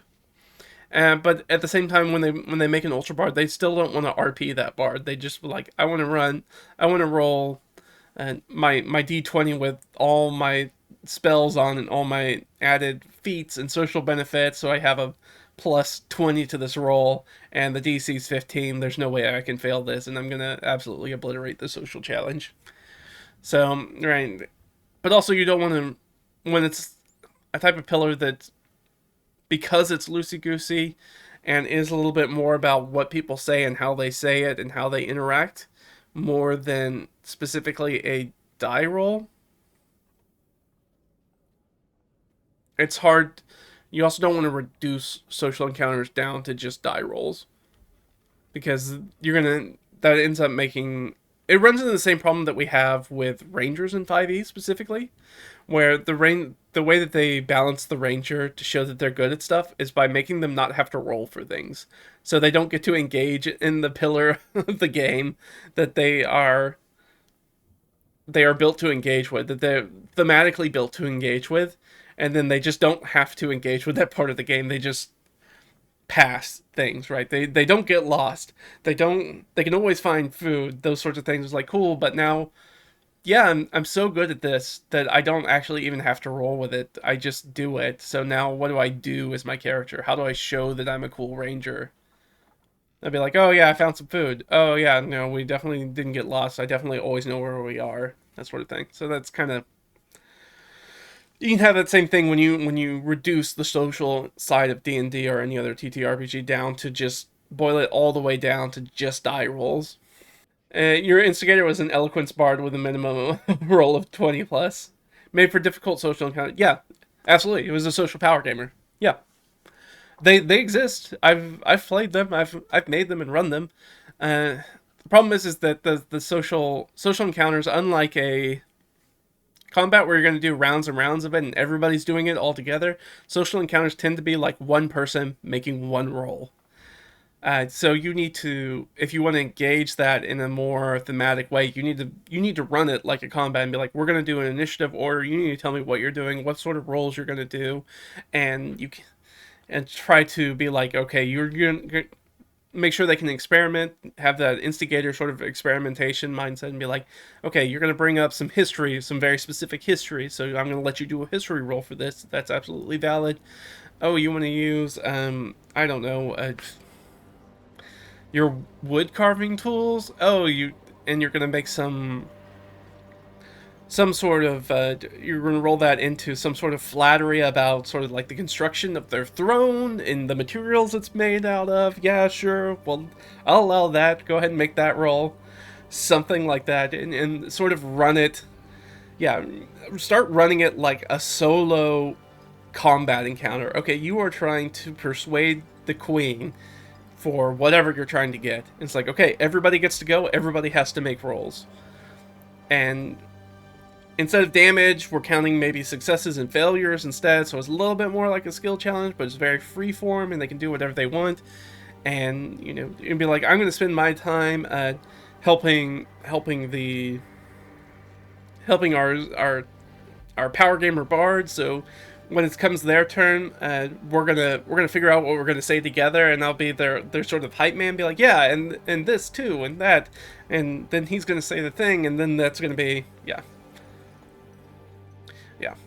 Yeah, too. Pathfinder 2e has a little bit more social dynamics in it, and I think they built a lot more of that because they needed more framework, especially because, as I said, Pathfinder kind of comes out of that third edition mindset, which is very, very heavy for power gamers, D&D third edition. And so I think they realized, we can get power gamers to engage more in non-combat stuff if we build some rules around non-combat stuff for them to engage with, so they feel like they can power game that aspect. And then just be like, just like with combat, it's like you need to describe what you're doing and what you're saying and how you're doing it. And then, like, the social counter isn't as natural as having a conversation back and forth as it usually kind of runs in a more loosey-goosey game like 5e, where we're having a general discussion. You're bringing up points, and I may have you roll dice, I may not, kind of depending if I think something's got a risk of failure, or you're trying to stretch, or maybe you're trying to really deceive somebody on something that's maybe questionable. I might have you roll some dice, but otherwise it's just, we're not probably going to roll a lot of dice. And having the full other side that's like, okay, no, it runs kind of like combat where everybody does stuff. So yeah, that's sort of how I feel like if you have a power gamer, and you're, especially if you only have like that one power gamer, and you really want to sort of get them to chew on stuff that's not just combat, it's kind of building. You're gonna have to especially in 5e D&D, or in some other games, you're gonna have to kind of hand build, homebrew some sort of framework around that to give them some rules and some abilities to use for that. And if you do that, they'll generally jump on it. That's been my experience, is that they'll jump on it pretty quickly. You just kind of need to set out the path for them to do that. So yeah, that's power gamers. That's pretty quick. So one of the things that we didn't talk about, we talked about with the actor and explorer, but we didn't talk about it with the instigator, which we'll figure out real quick. Is how they engage with the game away from the table, which I think is a thing that doesn't get brought up a lot. We usually think about players in general don't really engage with the game once they walk away from the table. But we know actors, like we said, they're going to think up the mannerisms, they're going to have the backstories, they're going to think about, they might roll into something like cosplay and props and things like that. They want to inhabit that. Lots of people do this, but actors are 100% going to buy specific dice for their specific characters. When they look at somebody like Jenny D, obviously actor, very high in front, primary pillar actor. We have cosplay, we have very specific pins and notebooks that we use, we have special dice that we use, we do all those sorts of things because it helps her get into character, helps her do all those things.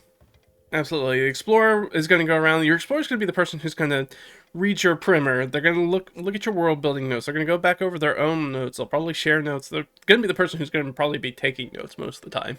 Sometimes not. I'm an explorer, but I don't take notes for the group because I'm I'm a bad explorer. I also assume that other people are not interested in the notes, so I write down the notes that are important to me. Instigators, when they're away from the table, the instigator is probably the first one that we look at who probably doesn't do a lot of stuff outside of the game, other than maybe they have a cool idea of something that they want to try next session or something they want to do, and something like that.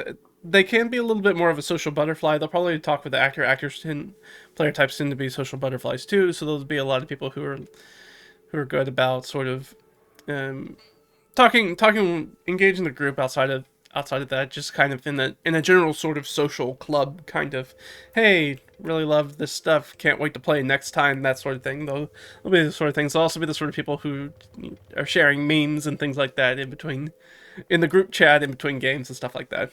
Tend to be our instigators. They're always dropping stuff in like that. They also might be the sort of person who asks people like the power gamer about, hey, we have to do a level up. What should I take for my level up? Do you have any?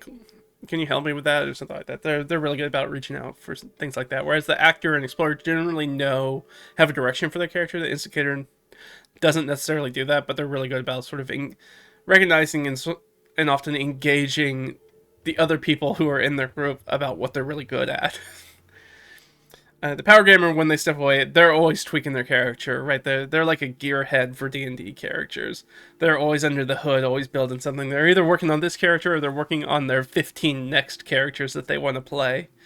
They're trying to theory craft how they're going to be the best character, what is going to be the best class, and ancestry combination to do the one very specific thing that I want to do, or the two or three specific things that I want to do. And then we get to things like Slayers. How do Slayers engage outside of the game? I'm not sure they do. I'm sure this is where I think there's a lot of overlap between Slayers and Watchers. And I think that's because, as we talked about, there's so much rules and mechanics around combat that I think somebody getting into D&D or another TTRPG, action-based TTRPG like it's very easy to just kind of fall into being a Slayer because it's the one that you have the most comprehensive rule set and the most clearly defined expectations about what to do all the time. Which you don't really get a lot of that in the exploration pillar. The exploration pillar can look really weird and different because it could be everything from searching the jungles for a forgotten temple to researching things in a library to breaking into somebody's house and going through their desk to look for a document that's going to incriminate them. Like, all that's exploration pillar.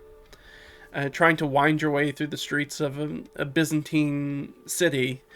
That's all exploration pillar, and those aren't as focused as combat, for sure. And it's probably because it is sort of like the least focused pillar of D&D, because combat's pretty focused. You know what you're doing. You're fighting. Social encounters are almost as focused. You know that it's basically a back and forth between your characters and some other sorts of creatures. So that's pretty standard. As humans, we have conversations, so we kind of understand that in general. So we can build off of that.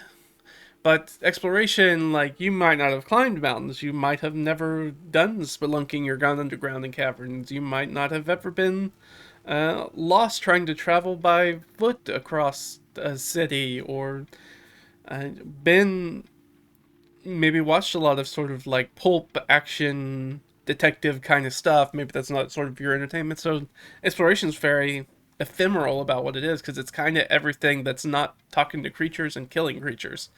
So that's everything else, which is a lot of stuff.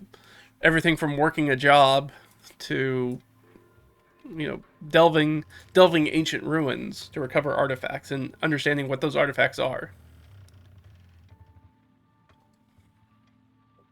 But the Slayer, again, is not somebody I think thinks very much about the game outside of it, except for when they're going to play next, maybe. So let's throw us over to Slayer, and I'll read our descriptions from our 4E and Dragons. Again, this is how important this stuff is in 4th edition, that this section starts on page 8 of the guide. In page 8, to do that, to look at page 8 in 5e guide, we're either still talking about what an RPG is, or we're starting to talk about making your own universe. And you're like, that's not important stuff for teaching people how to game master. That's way late world building stuff. You don't need to worry about that stuff up front. You need to worry about like the people who are going to come to the table and sit in front of you and stare at you, expectantly waiting for you to reveal the game to them. Which I think the 4th edition does a much better understanding about sort of who these people are that are around the table with you, and what they're going to try to want to get out of the game, where their enjoyment's going to lie.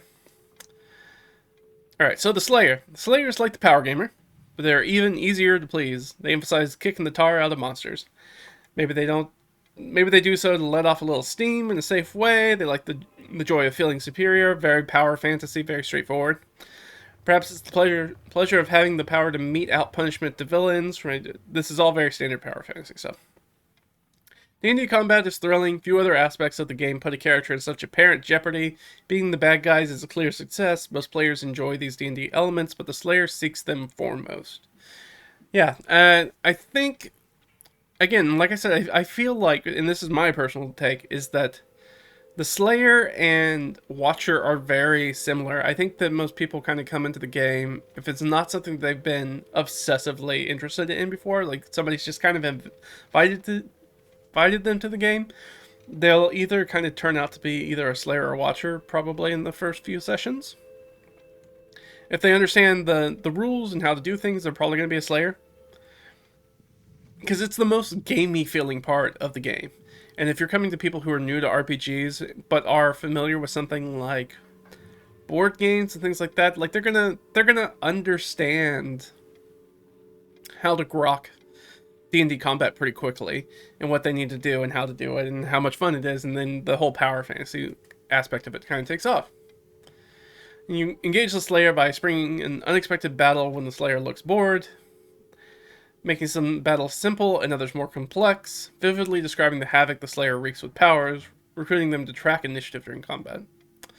I don't know about that last one. I mean, I think you can definitely do that. I like having players track combat rather than myself. It's something that I feel like everybody should have an idea of when they're going to go in the combat round, and so it's not like hiding information like monster hit points, tracking monster hit points, or something of that nature. So I think it's a very easy thing to offload as a dungeon master. Be like, let somebody else take care of the initiative, especially somebody who's maybe can get a little bit bored in between their turns. That's a good job for them because it's very simple, but they still have to kind of pay attention a little bit more at the table than they might otherwise. Because I think Slayers and Watchers tend to, when it's not their turn, they tend to kind of check out even in combat. Because combat can be a little slow getting back around to them. Be sure the Slayer doesn't ruin adventures by killing monsters the player should have talked to. I mean, we just talked about that in the chat. Chat's an example of an instigator kind of throwing a plot relevant NPC into the void. So it's not related to just Slayers, but Slayers see monsters, Slayer kill monster.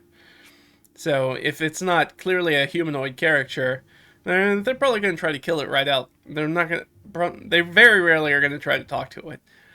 So if they get the bump on it first, which there are a lot of Slayers that play rogues because of the sneak attack damage, that kind of draws them to those characters. They can just walk up and knife a monster and start a combat when they really were there to kind of be talked to give some relevant information or to be a resource for the party. And they don't recognize that. They just see monster kill monster. And they can rush past social and skill challenge encounters, which in 4th edition we're going to call exploration encounters. Social and exploration encounters to the next fight. Yeah, they can do that. Or they'll just turn those into fights. Yeah, I mean, Slayers, I think Slayers are probably one of my least, like if I had a least favorite, it's between Slayer and Watchers. Watchers are okay. Slayers are okay too, but it's hard because they from my perspective as a DM, that there's not a lot of investment in the game from my aspect. They really sort of engage with the game at such a very superficial level of it, and such a small part of the game at such a superficial level, that it's really difficult to kind of have them as a key part of an ongoing campaign. That's not necessarily bad though, but it is something to keep in mind. Because let's say if you were doing your due diligence, by whatever reason you decide to be like, my campaign in general is going to be 1/3 fights, 1/3 exploration stuff, and 1/3 social encounters. We're equally balancing the pillars of the game. So that's what I'm trying to do when I run the game. That means that your Slayer character is going to be not engaged with the game 2/3 of the time. And they're not doing anything away from the table. They're not looking for anything else. They might act out. They might try to start fights, kind of like the instigator. They'll buddy up with the instigator and or goad the instigator into making bad decisions to get themselves into fights, that sort of thing. So they can be kind of distracted because they don't really sort of. There's not a lot of, I think, buy-in, right? A lot of stuff's kind of wasted on them as far as sort of like world building, character backstories, anything else like role play, anything that's not very sort of combat driven, which can be really kind of frustrating from a DM perspective.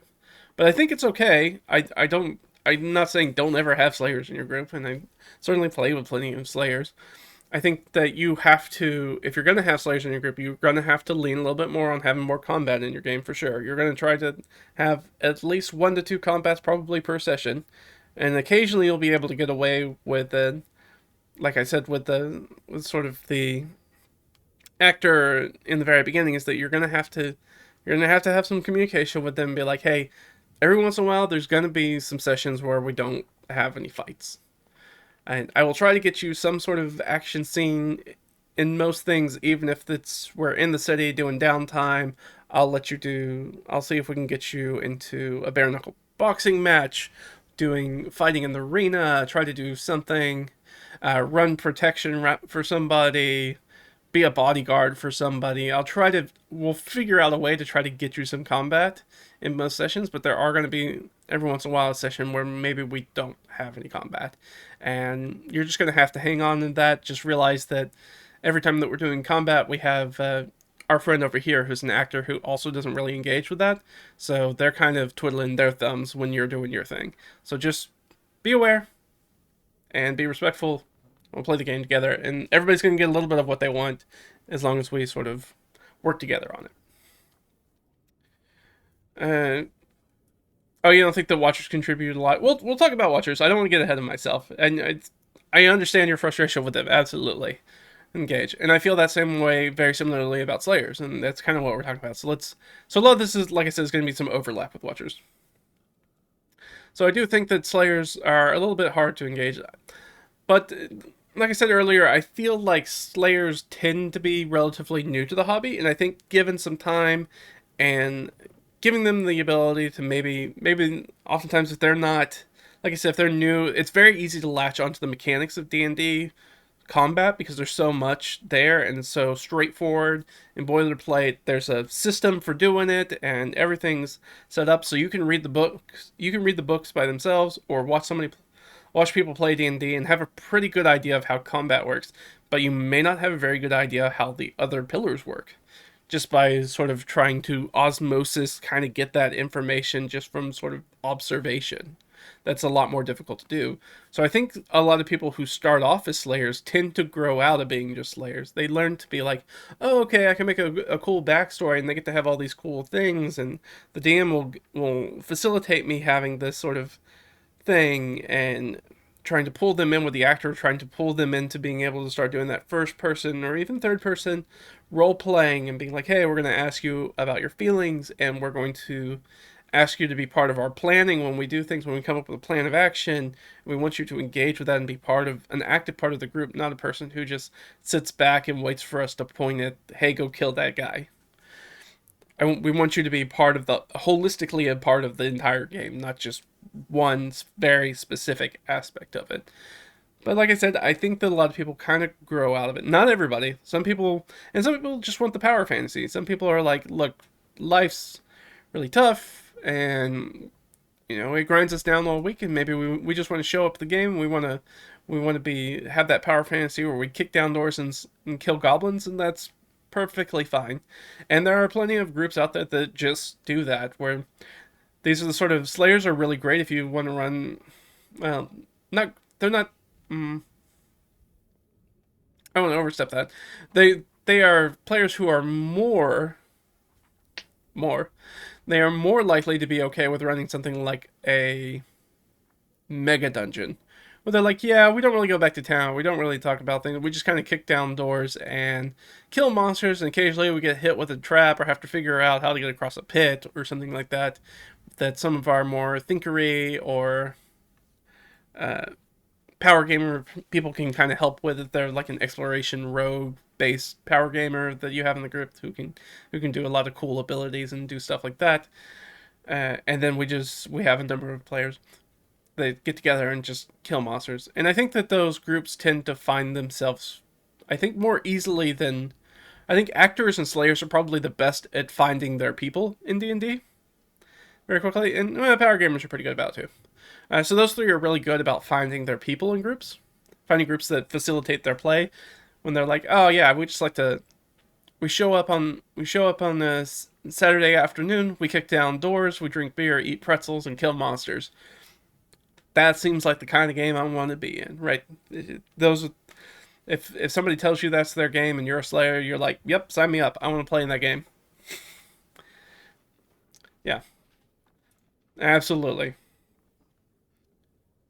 Yeah, the best part about being a Slayer is you get to try out more stuff. Except that this is where Slayers and Power Gamers are kind of different, because Power Gamers want to try out a bunch of stuff.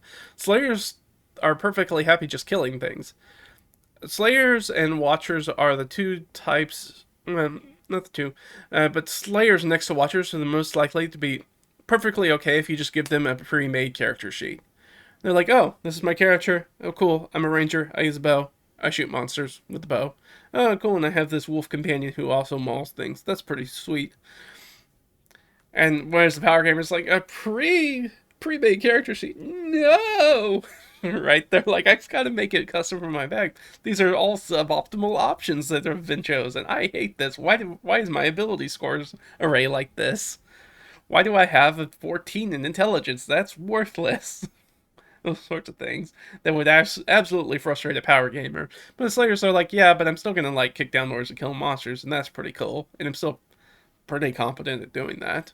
So I don't need to engage with it like the power gamer does outside of the game by optimizing their character. They're not generally engaging with much of the game at all. They're really engaging with a small fraction of the game, both in session and out of session. But like I said, I feel like a lot of people kind of grow out of Slayer unless this is really just like an outlet for them to like, they just want to decompress after a long week or something like that. And that's perfectly fine. But again, like the Watcher, I think these people would be just as happy rolling dice and playing Talisman or one of the Fighting Fantasy solo games or something like that. And they might play Warhammer or a skirmish game. I think anything like that, or also would be just as happy playing video games, playing a video game where they kill stuff too. And Slayer for me feels like where it's just like you just play a character and you just like cleave through hundreds and hundreds and hundreds and hundreds of mooks. Like Slayers, like those, that's their type of video game where they just love Dynasty Warriors. There we go. Yes, thank you. Yeah, Dynasty Warriors. Like that is Slayers. It's just the dopamine, like kill monster, hit A, kill monster, and that's fine. And I think you can have a Slayer in a group with other people, but I think as DM, you always want your players to sort of like engage more in your game. And I think, and I know I've definitely done it as a DM, and I know that I see other DMs do it, where they treat Slayers and Watchers, but primarily Slayers, like other people of the game, other people at the table who want to engage with different parts of the games and have that backstory and bring out that stuff, and they're interested in the lore and they want to do those sorts of things. And the Slayers just, they're probably never going to write a backstory for you. They're not really going to go out of their way to learn with anything in the world. They're not going to remember any of the NPCs' names and do that stuff. So from a DM's perspective, when you're trying to create plots and adventures, I've kind of learned, like, just don't make any of those around the Slayer. The Slayer's just kind of along for the ride in the same way that the Watcher is. Like, so don't try to hang a very important plot thread on your Slayer, because your Slayer's not gonna give you that juice back. The juice that you put in, they're not gonna give any of that back, and they're not even gonna be super appreciative or engaged in it. And it's not bad, but it's just, you're gonna spend a lot of effort, and you're gonna feel bad, because I know I've felt bad doing it, where I engage with them like that and be like, oh, well, they just kind of blew past that. Okay. And so I've learned that when you have these sort of players, it's been my experience that what is useful for me is be like, okay, these are like the side characters in a JRPG. Right? They're in the party, but they are not the focus. They are along for the ride. They are useful at doing the thing. They're really useful, again, for pulling those actors and explorers and other sorts of non-combat kind of focused players and characters through combats, which is when Slayers are at their best, is being able to be that sort of sword for them. And Slayers, that's when they're at their best, is when you use them, when you understand how to use them sort of like a tool, because they're so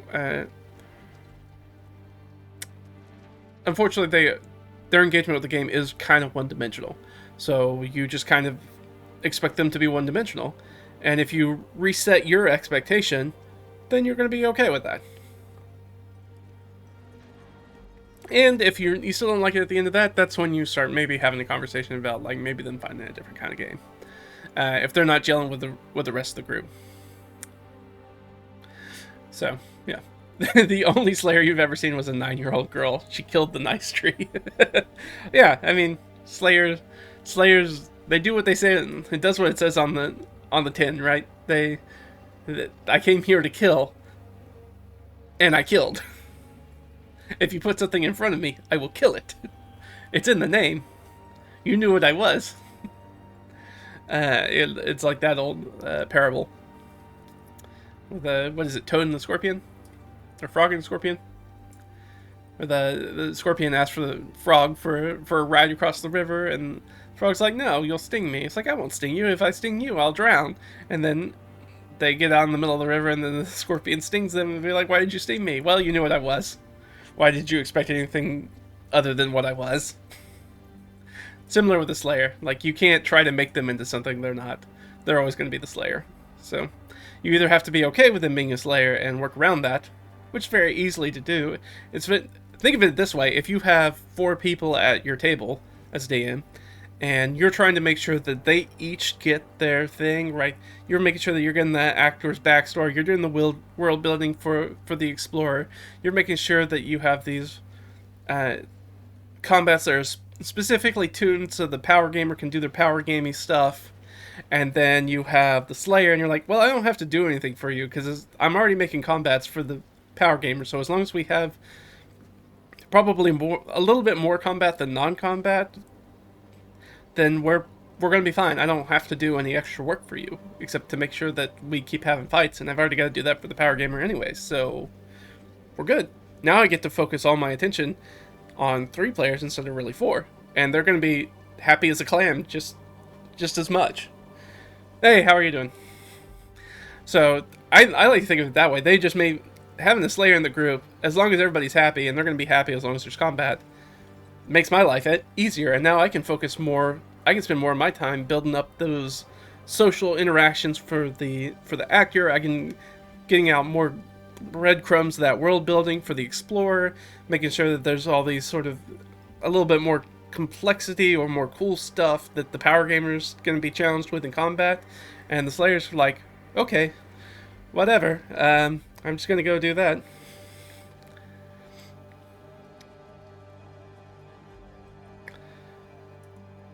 Is Wave of Mutilation? You tell us. Are you a Slayer or not? Potato, potato. So yeah, so that's sort of everything that we need to know about Slayers. That's sort of what I learned, and like I said, there's so much crossover. It's been my experience. There's so much crossover between Slayers and Watchers uh, that I feel like you deal with them kind of the same most of the time. You just kind of it feels bad, right? I feel bad sometimes as a dungeon master, and if I get inside my head and I'm like, I'm really not doing anything for this player, and then I have to remind myself, oh, but they're like their experience, their happiness is driven from just kind of being at the table and the game just kind of happening.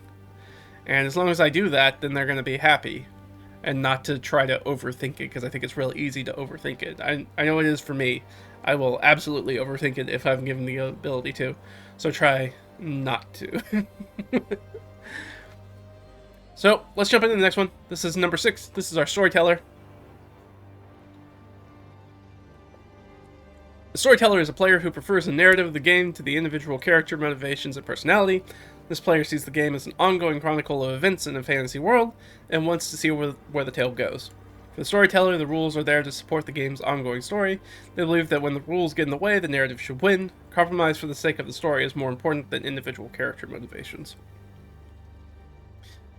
A storyteller often provides an extensive background for their PC, works hard to make sure their character fits into the story, likes dramatic scenes and recurring characters, prefers adventures that include at least some plot.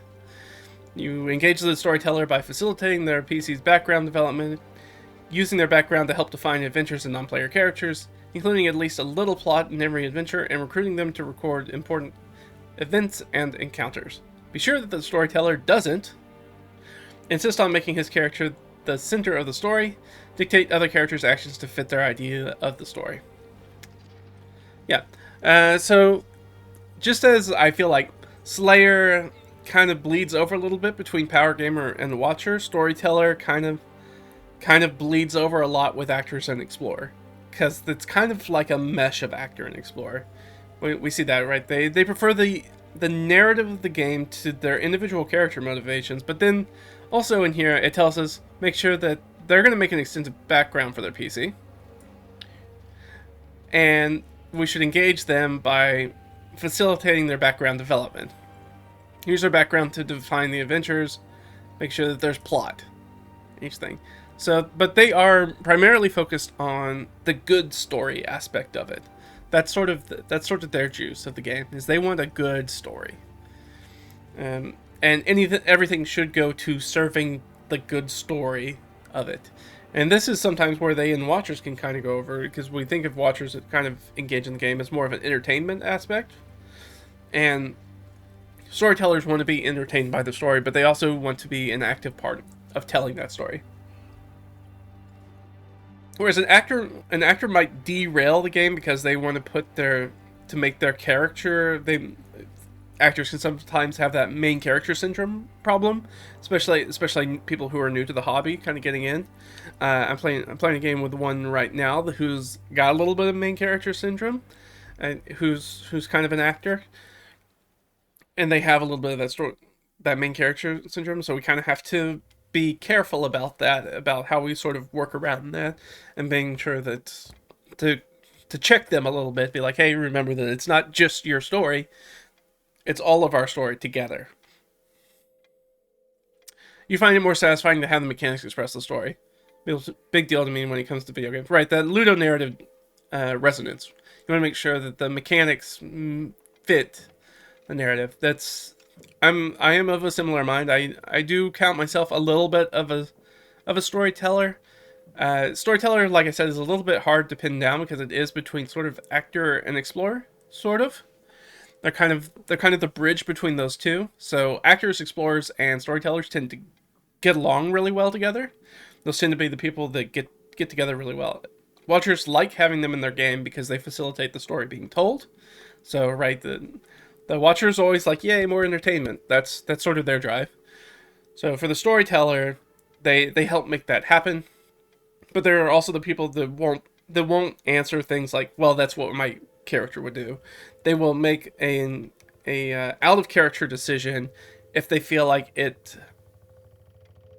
it supports the ongoing story, if it's the right thing to make the story better, they'll make that decision rather than what necessarily they think the character might want to do. So that's how they're sort of different. And where the explorer is happy learning about the world itself, about the world building aspect of it, the storyteller is very much focused on making sure that any of those world building bits have to serve the overall story. They have to enrich the story in general that's being told. So that's where they bleed over together, but also where they can butt heads. Where the explorer, like I said, the explorers can get off on a tangent and they get the world building disease real bad, where they want to learn about this fallen empire. Like if you've ever watched, let me think of a good example. Let's say Indiana Jones and Raiders of the Lost Ark. Right, he is in at the beginning of it. He's going through that temple, the temple in the jungle. If you're an explorer, you go, yeah, but like, what is this temple, and what is this little golden idol to? What is this all about? And the storyteller's like, that's not the important part of here. The important part is that they're showing us what Indy does, and that he's an action hero, and sort of like that he's scared of snakes and stuff like that. That's what we're doing with the scene. It's not important what the temple is. That's not important, so we don't need to focus on that. So they can kind of butt heads a little bit in that, because they were like, everything has to serve the stories. The storyteller, in a way, is like the Slayer, but they're focused only on the story aspect rather than one of the pillars of play. It doesn't matter which pillar of play they're engaging with, as long as it feels like it's building the narrative in a very constructive, very sort of foot down on the gas pedal kind of way. But yes, I agree. I like to have mechanics that reinforce the story. That's why I think it's more important to find a system. Well, not more important, but I think it is important to consider maybe using a system that's not D&D, depending on the sort of game feel that you want. Like if you want to play a very low fantasy, gritty kind of game, D&D is probably not going to be, well, D&D 5e for sure is not really going to be the sort of game system that does a lot to facilitate that. It's very much heroic fantasy, where characters are obviously way more powerful than the average human being or other humanoids in the world. Right. Commoners have 10s like across the board and barely any proficiencies in anything, whereas a D&D character in 5e is coming out the gate with a 16 or even better in ability score, which is already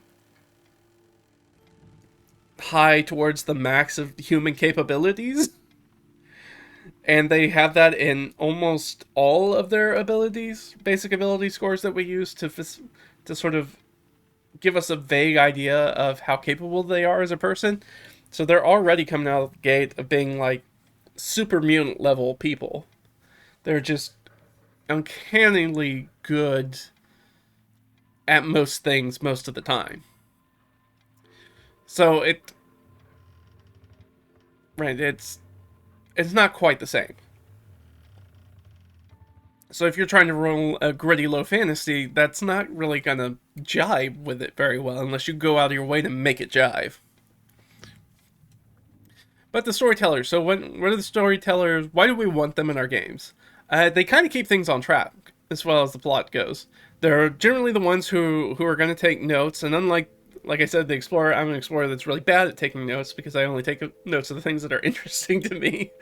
The storyteller is going to take the most comprehensive notes about kind of what's going on, because they want to facilitate that. So they're going to be like, okay, these were the important NPCs, these are the important events, these are the important places, and they're gonna hang on the DM's word to try to suss out what is important, what is not important, and that's what's going to go into the notes. And how did we do, and what was the reaction that we had, or was the reaction of other people, things that happened. They're going to be really good at that. So that's what the storyteller's really good at. And like I said, they will sacrifice their own sort of personal characterization to make that happen. They will also try to get other people on board for doing that. So they will be the sort of people who will help try to talk down the Slayer from slaying the innocent tree. They'll be like, "Hey, maybe we don't," or they're going to be the sort of person who with the actor are going to throw themselves in front of that blade trying to hit the tree. They will sacrifice their body for it. Be like, "No, we can't do that." They will do that sort of thing. And they're more likely to talk to things. They're also likely to explore. Their storytellers tend to be pretty balanced about the different pillars of the game, more so than like the explorer or the actor or the slayer are. So they engage sort of with all the pillars, probably less. I think the storytellers probably engage probably the least with combat, just because they want the rules to be out of the way of the story. They just want to know whether they succeed or fail kind of in the combat, and they don't really care often how long it's going to take to make that resolution apparent. And then once the resolution is apparent, depending on the combats, right, we know once we get about round 3 of a combat, we're going to pass the point where it's the foregone conclusion of the combat. We're going to know whether this is going to be a successful or unsuccessful combat by that point. And then it's like, then if we have to play another 20 minutes, the storyteller's like, ugh. Like, unless somebody gets put on the brink of death or something like that, they're not going to care. They're going to kind of check out for that tail into combat, which can be a long tail. Once the drama of the situation has been resolved, once we know who's going to win, unless something other sort of unexpected drama or tension rears its ugly head by somebody getting crit or something like that, they kind of check out. They tend to check out a little bit on combat, and they do that. They do that with all the tiers too. So, like we said, if we have the actor and the whoever it was, I don't remember who we're talking about, actor and maybe that other passive character, I don't think we defined what their role was, going to go talk to the blacksmith or the actor who wants to go hat shopping or something like that. The storyteller is going to check out on that. They're like, I don't need to see that happen. That should be there. If we think about the sort of dungeon master as sort of the director and cinematographer of the game, right? We get to choose where the camera focuses and what we focus on as the important parts of the game. We can think about the storyteller as sort of wants to be kind of the editor of the game. They're going to be like, that seems unimportant. It goes away. We don't need to focus on that. Let's drop it. And that can cause some tension because they kind of want to overwrite other people's aspects of their enjoyment of the game. So the Slayer likes to kick down doors and kill things. The Explorer wants to learn more about the world. The actor wants to play their character to the hilt. And the storyteller's like, yes, I want all those things, but I want as much as I need, much as the story needs for that to happen. And I don't want any more, and I don't want any less. which can make them, they can have some tension within your group's dynamic between players about, there it is, the actors going off on their own, kind of doing their own thing again, and right. So they're interesting. I think that everybody has a little bit of storyteller in them for the most part. Most characters, most players do, but I think it's pretty rare. It's been pretty rare in my experience to see anybody who is primarily a storyteller. I think a lot of people think that they're storytellers when they're actually actors or explorers, and they're like, no, everything that I do serves the narrative. It's like, yeah, but does it though? I don't think Slayers have. I think Slayers have themselves. They know exactly who they are as people. I don't think they have that issue, but I think actors and explorers do sometimes. Because explorers, I know I can run into that trap where, hey, if the DM brought it up, maybe it's got to be important, right? Or else why would the DM bring it up? And the storyteller's like, nope, that's not important. Don't focus on that. That is not the thing that we're chasing down right now. That's a storyteller. So let's move on to. We talked about who they kind of work best with and who they don't work best with. So let's move on to the thinker. So, the thinker. A thinker likes to make careful choices reflecting on challenges and the best way to overcome them. They also enjoy most when their planning results in success with minimal risk and the use of resources. Solving a challenge in a creative way is more important to the thinker than the character power or role playing issues. In fact, the thinker might prefer sound tactics to acting in character or straightforward in a brute force battle. A thinker engages any challenge as a puzzle to be solved. They choose their actions carefully for the best possible result. They're happy to win without action, drama, or tension, which absolutely kills the storyteller. Prefers time to consider options over bold action. That kills the the instigator. Engages the thinker by including encounters that require problem-solving skills. Reward planning and tactics with in-game benefits. Occasionally allow a smart plan to cause a one-sided win. Recruit them to help come up with quests. That's a very interesting one. I hadn't really considered doing that. To kind of go outside and around the game, outside of sessions to talk with somebody who is a thinker, to get their input about, like, hey, what would be maybe a fun quest? I hadn't really considered that. That might be a very interesting thing. I hadn't thought about that. I'll have to noodle on that for a bit. See how I feel about it. Be sure that the thinker doesn't constantly tell other players what to do. Yeah, they can be real bad about that. They can be real preachy. Grind the game to a halt when considering tactical options. Yep, they can also do that too. The instigator often speeds games up, as do storytellers. Explorers tend to slow games down, as do thinkers. They can grind it to a halt sometimes. So that's a thinker. The problem for me is that I feel I am quite the thinker. I am an explorer and a thinker, kind of by nature. That's why hex crawls really appeal to me. That's why if you guys have watched the solo RPG stuff, there'll be times where I just kind of sit there and look at character options, trying to decide what I'm going to do, and trying to think of a more optimal route. Yeah. So thinkers can kind of be thinkers, and we talked about earlier. Thinkers and power gamers are very, very related, but they have different objectives for what they're doing. So a power gamer is going to optimize their character because that's the fun in it for them, is being able to do something really, really well, much better than anybody else around them, or that they, in general, than they know of. They're like, I want to make a character that's just like the absolute best at doing 1, 2, or 3 very, very specific things. And the thinker is like, I want to build an optimized character who's really good at doing things efficiently. The power gamer is about power. The thinker is about efficiency. Those are two different. They want to be effective. Both of them want to be effective, but one of them is focused on overkill, and the other one's focused on using the least amount of resources. These are both good things, but they can also butt heads too. Like I said, one of the reasons that when people really, really bag on thinkers is this. This is thinkers sometimes get caught as those guys. Is the where is it at? Constantly telling other players what to do because they want to play efficiently and tactically optimal. So be like, oh, have you considered? You should probably move here and do that instead on your turn because that would be the best thing to do.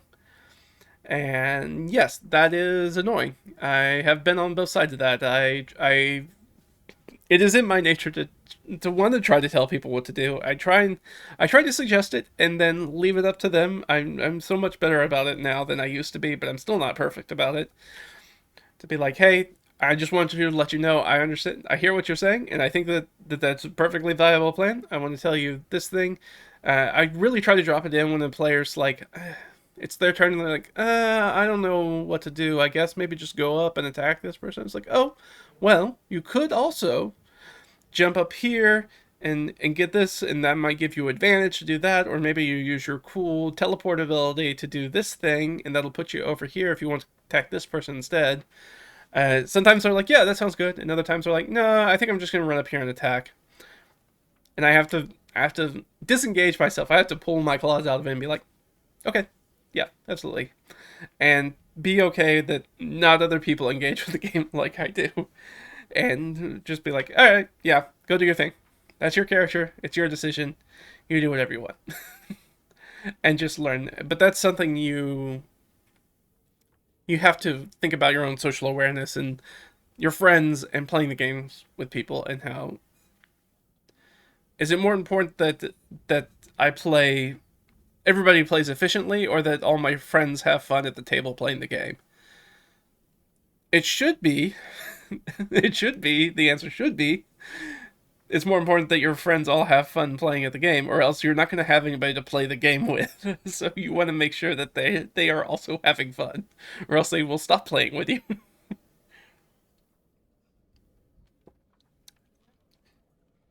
And I think if a lot of players have a bit of thinker in them. I think most most groups that I played with have probably two thinkers in them, including so usually me and one other sort of thinker in them, and who may or may not be sort of like a primary player type thinker, but definitely has some of those aspects. Or we'll sort of canoodle between turns and have our little sidebar conversation. Be like, oh well, I think on my turn I'm going to go up here and I'm going to use fireball down here. What do you think? Yeah, you think that'll work? Okay, all right, that sounds like it'll work. So we'll go up there. All right, what are you gonna do? All right, I'm gonna fireball them. They're all gonna fail that.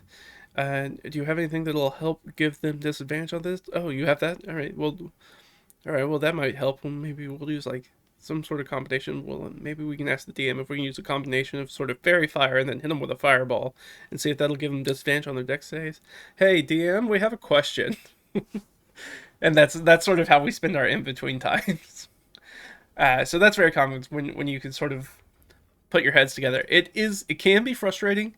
It can be frustrating for a party because well, this can be a lot of ways frustrating for a party. So they engage any challenge, so we can look at the things that they do really well, and we can start to pick apart why maybe they're not so fun to play with sometimes. They engage any challenge as a puzzle to be solved. That can infuriate Slayers sometimes. Slayers are like, I just want to kill the thing. I was like, yeah, but it's about how we kill the thing. I don't care. I'm just going to run up and hit it with my sword. Okay. Yeah, just go hit it with your sword. I was going to use an AoE attack, but now I guess I won't do that. So now I got to figure out something else to do. They'll do that. And it can also be frustrating for like the explorer and be like, hey, it's clearly a trap, or the actor or the instigator, hey, it's clearly a trap. Maybe we don't go run down the hall into it. We can kind of dip into meta knowledge sometimes, which is not particularly good for us. We need to kind of focus in on what specifically the knowledge that our characters know, not necessarily what we know as players. Like we used that troll example earlier and be like, hey, but does our character know that that's a troll? We have a pretty good idea that it's a troll as a player because we know enough of the monster manual and we've been playing long enough that we know what trolls are. And then in those sort of circumstances, I literally just ask the DM, does my character know what this monster is? Do we have an idea? And I tell them, I'm pretty sure it's a troll as a player, but does my character know that it's probably a troll? And they'll be like, yeah, you're pretty sure. You've heard enough legends about trolls that, yeah, you can. It's probably a safe assumption that this is a troll. Or they might be like, hey, roll me a nature check. Okay, and roll a nature check on it. And of course, then I'll ask somebody for help because I'm probably looking at it with another thinker or the explorer, and we're like, oh, I'll give you the help action. Oh, I'll give you guidance, and that way we can confirm. And as the efficient player, I'm like, yes. Now I know in character that this is a troll. And what do I know about trolls, DM? Do I know that fire kills them? Is the only way to really kill them? Stuff like that. Having those sort of conversations, but always trying to make sure that we keep the in-game knowledge in-game. And that not every challenge has to be a puzzle to be solved, like there is one right answer to it. And it's okay for combats and other situations to just kind of be messy. I think that's something that kind of comes with more experience playing the games with lots of different people, and making sure that everybody has the opportunity to have their kind of fun in it. Which, once you become a DM and you run things from the DM perspective, I feel like hopefully you're a little bit more sensitive to those sorts of things. You have a little bit more awareness about that. It's like, oh, this is about you're being able to clock things, and that's why we're kind of going through the archetypes. You're going to have the ability to sort of clock things, to be like, okay, this is this is an actor scene, so I'm gonna let them do their actor thing. I'm gonna let them have their moment in the limelight doing their hat shopping, and heck, maybe I'll go with them, and I'll help them with it, just to be fun. And that's sort of where maybe the storyteller gets into me, and maybe as a storyteller, I can sidle up next to him and be like, hey, Haberdasher, can you give me some information about what's going on in town, and be like things like that, trying to get more of those clues. So it's about using your powers for good, not evil. Not to be distracting, but to be proactive with them. Choose actions carefully for the best possible result. Yeah, don't take too much time on your turns, though. And don't grind the session to a halt. One of the things that I had to learn, and I have to overcome as sort of a thinker, more slowly, even as I'm talking right now and how I'm talking, being very considerate about the words and how I use them is the same way that I play D&D. Thinking about when I get to that sort of situation we talked about earlier, where we come down a hallway and the hallway splits and we don't really have any information about which way to go. And it's like you can rely on your instigator or yourself to step in as the instigator and be like, hey, we don't have any information about either way, let's just go left. Just be like, we just go left. Because you have to make a thoughtful choice, you must have the information necessary to do that. And so it's very easy as a thinker to get in that sort of circular conversation about which way should we go, which way should we go, which way should we go. Well, if we don't have any information to base that off of, it doesn't matter. There is no choice. Just choose a way. You just need to keep moving forward. Rather than sit here and think about the adventure we could be having, we could instead go down one of these hallways and have that adventure. Your storyteller will be like, yes, let's go do that, please. Because they want to keep things on track.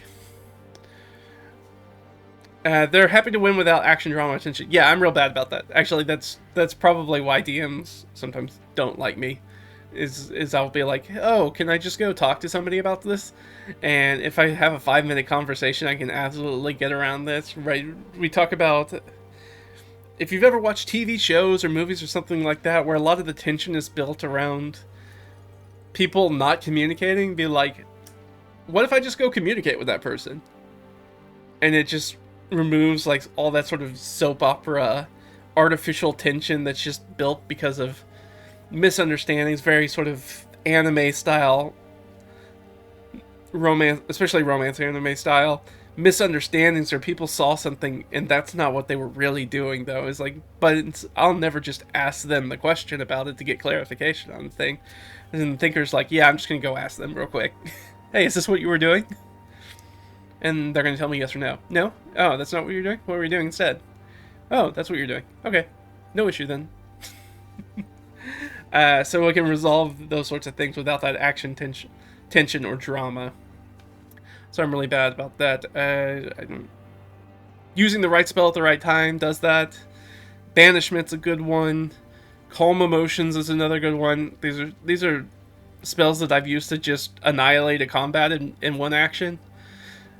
Oh, we don't want to fight this giant? Calm Emotions. Oh, we don't want to fight this beholder?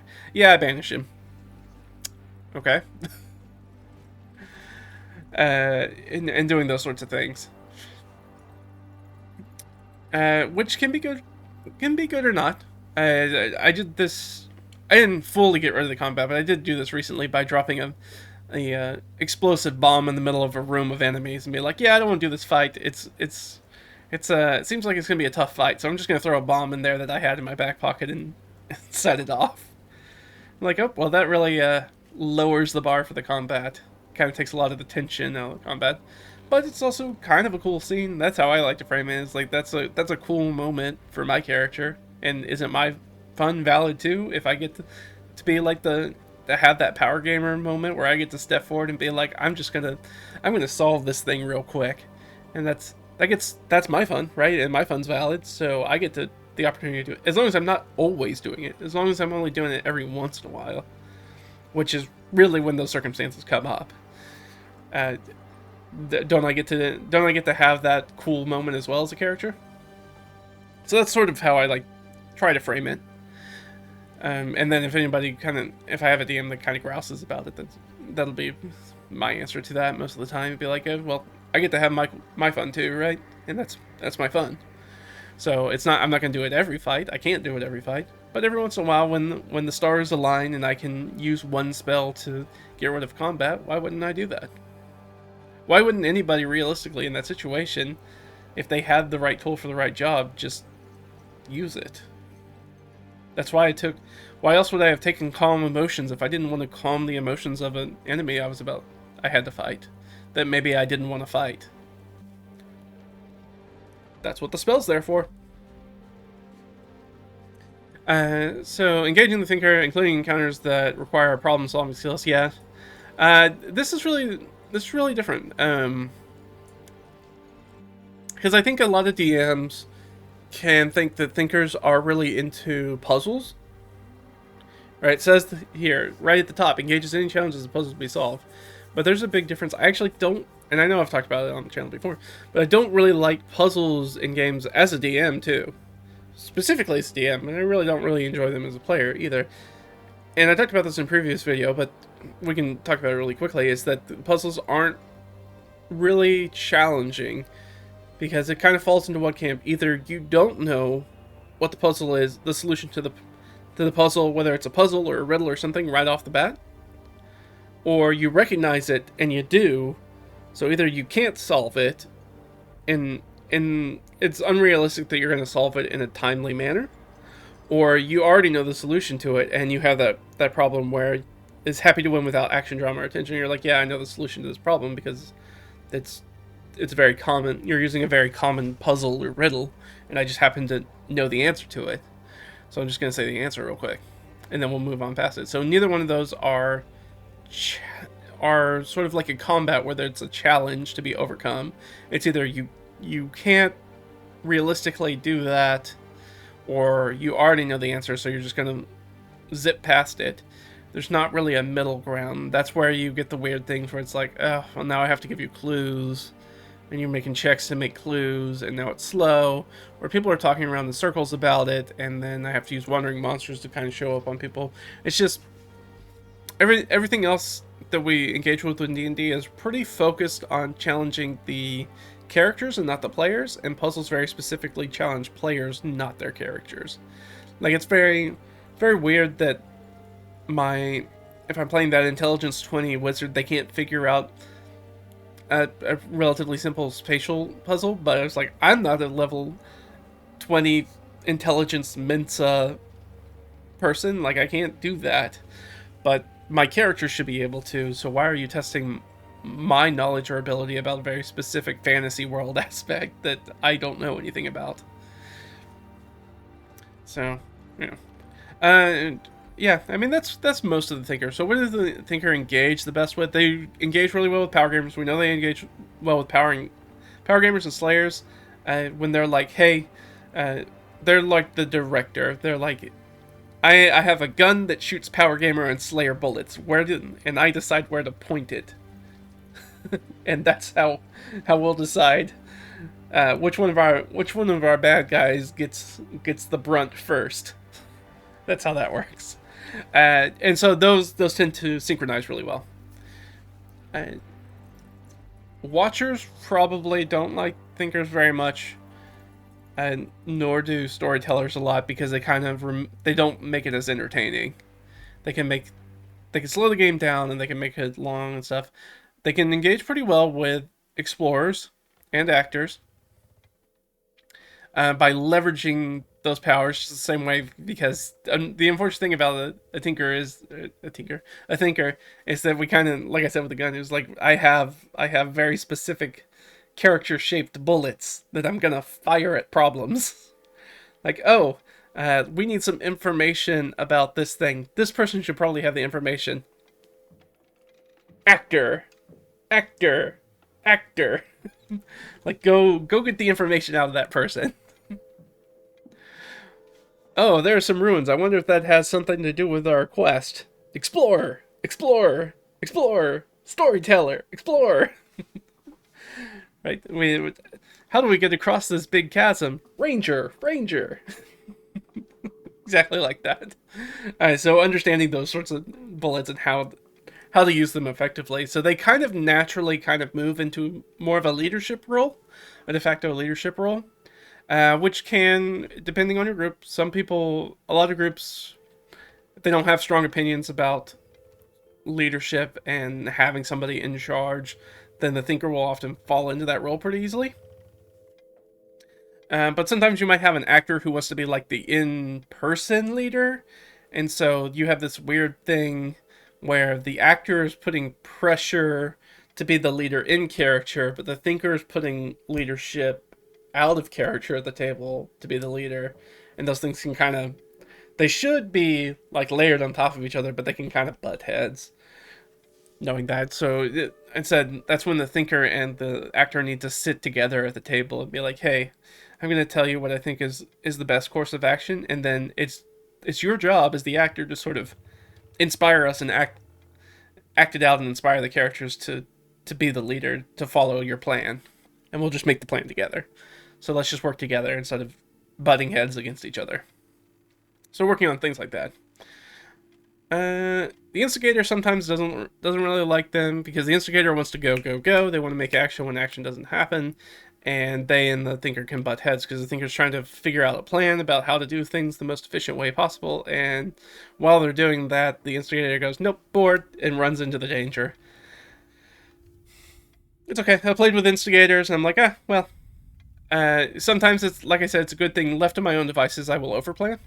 So sometimes it's nice to solve. That kind of saves me from myself in a lot of aspects. As long as they're not always doing it, or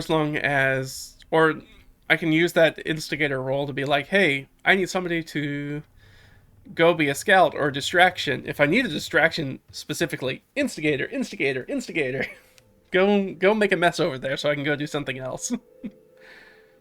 And that's a great way to use them.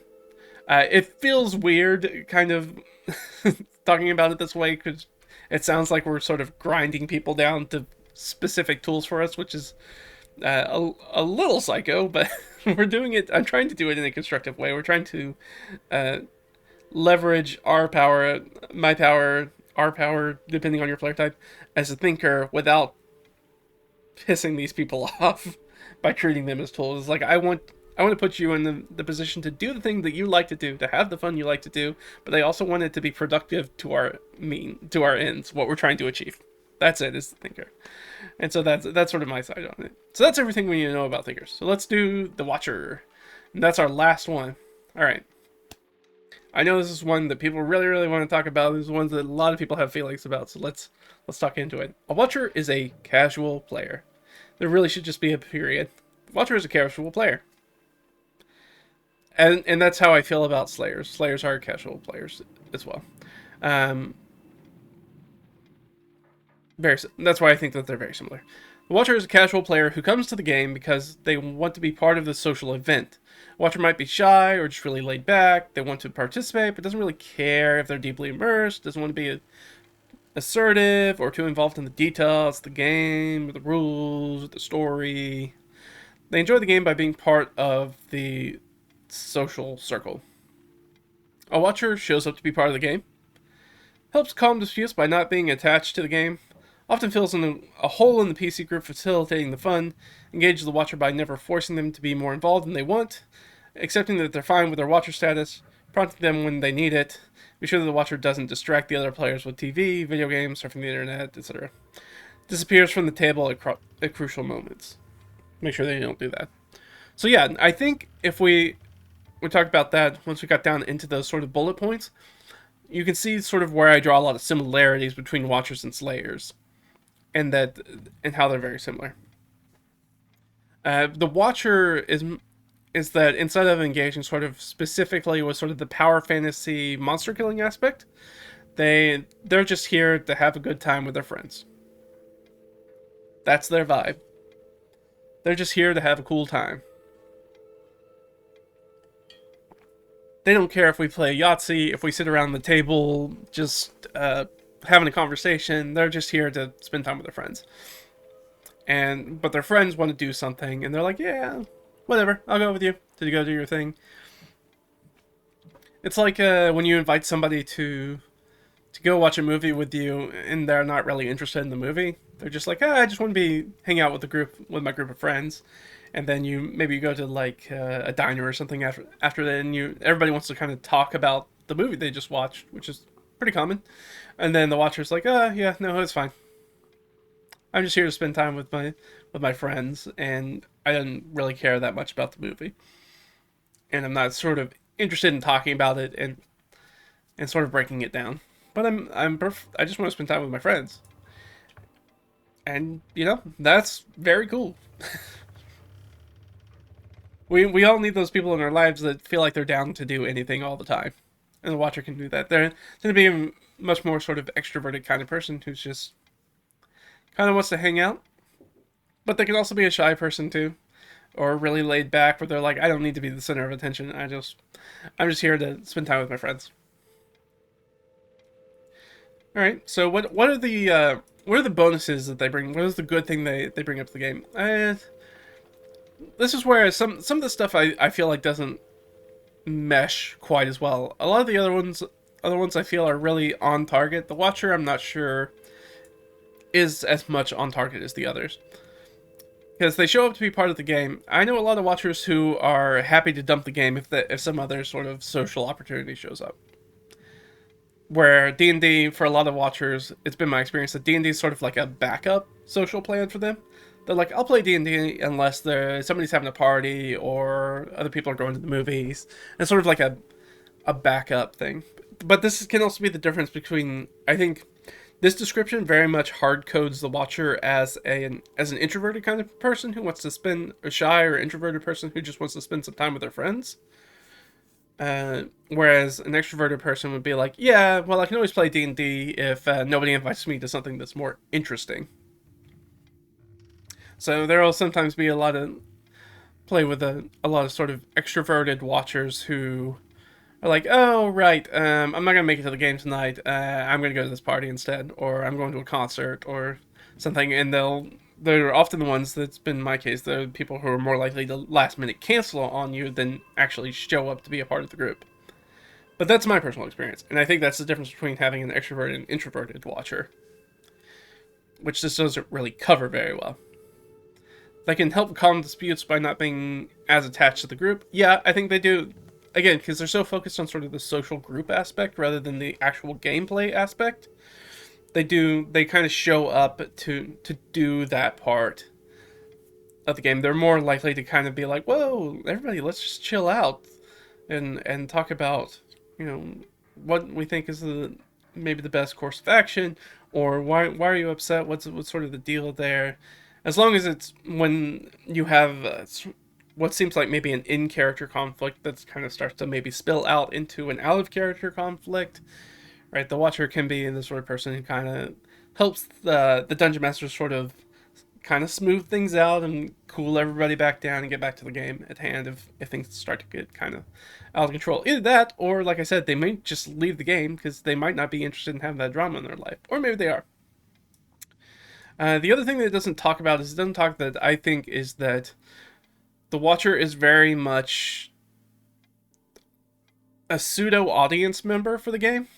So it's almost like a parasocial. It's like watching an actual play, but you also are taking part in the actual play. It's like playing a video game that has a ton of cutscenes in it. And you're like, yeah, I'm playing the game, but I'm really just playing the game to get to more cutscenes. So I can get the story that way. I'm just playing the game to play it. I'll probably put it on the easiest mode and baby's first video game mode, and just kind of while my way through the combat. I don't really care about optimizing my content or combat or anything like that. I'm just trying to get through the story and just pull out the story. That's how I kind of view the Watcher, which is a little bit different. Your Watcher gets upset when they play without them. It confuses the hell out of you. It's because they're interested. They think they're being excluded from the group when you play without them. That's why. But they make plans before the game. Yeah, they need to have the understanding is like, hey, this is the thing that we do on a regular basis. If you don't show up, we're gonna keep playing. We're not gonna sit around and twiddle our thumbs on a Friday night or whatever it is. And whether you decide to show up or not, that's somebody having main character syndrome in real life. That's a kind of a personality problem that they need to start to grok with a little bit better. Be like, hey, we're always going to be hanging out. Our plan is to pretty much always hang out at this time and do this thing. And you can be part of that group. And if you show up, that's great. We'd love to have you. But if you don't show up and you're the only person that doesn't show up, we're still going to do the thing because we're here to do the thing, not to hang out with you. Like, that's the primary reason we're here. Whereas the primary reason it seems like you're here is to hang out with us. Or vice versa in main character syndrome land, for us to hang out with you. Which is a different, that's again, every everybody is the protagonist of their own story, but some of us are a little bit more protagonist than others. We or some of us think that we're the only protagonist rather than a sea of protagonists in their own stories that kind of go in and out together.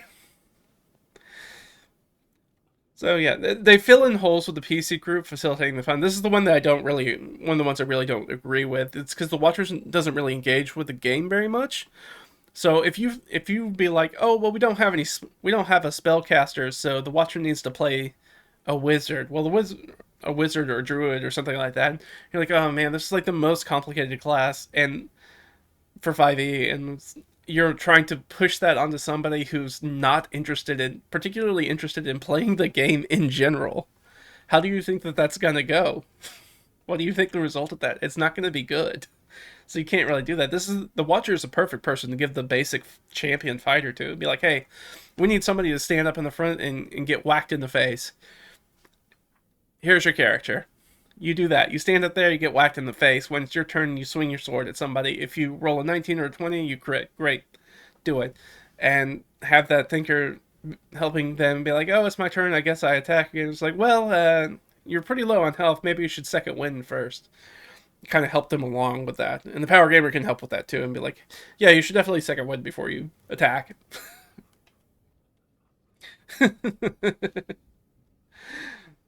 Oh, you're the. I am the god behind the screen. I am the god. Pray to me. And that that's his main character as it gets. I am God. I am the main character. You are just NPCs in my world. Wackacool. Yeah.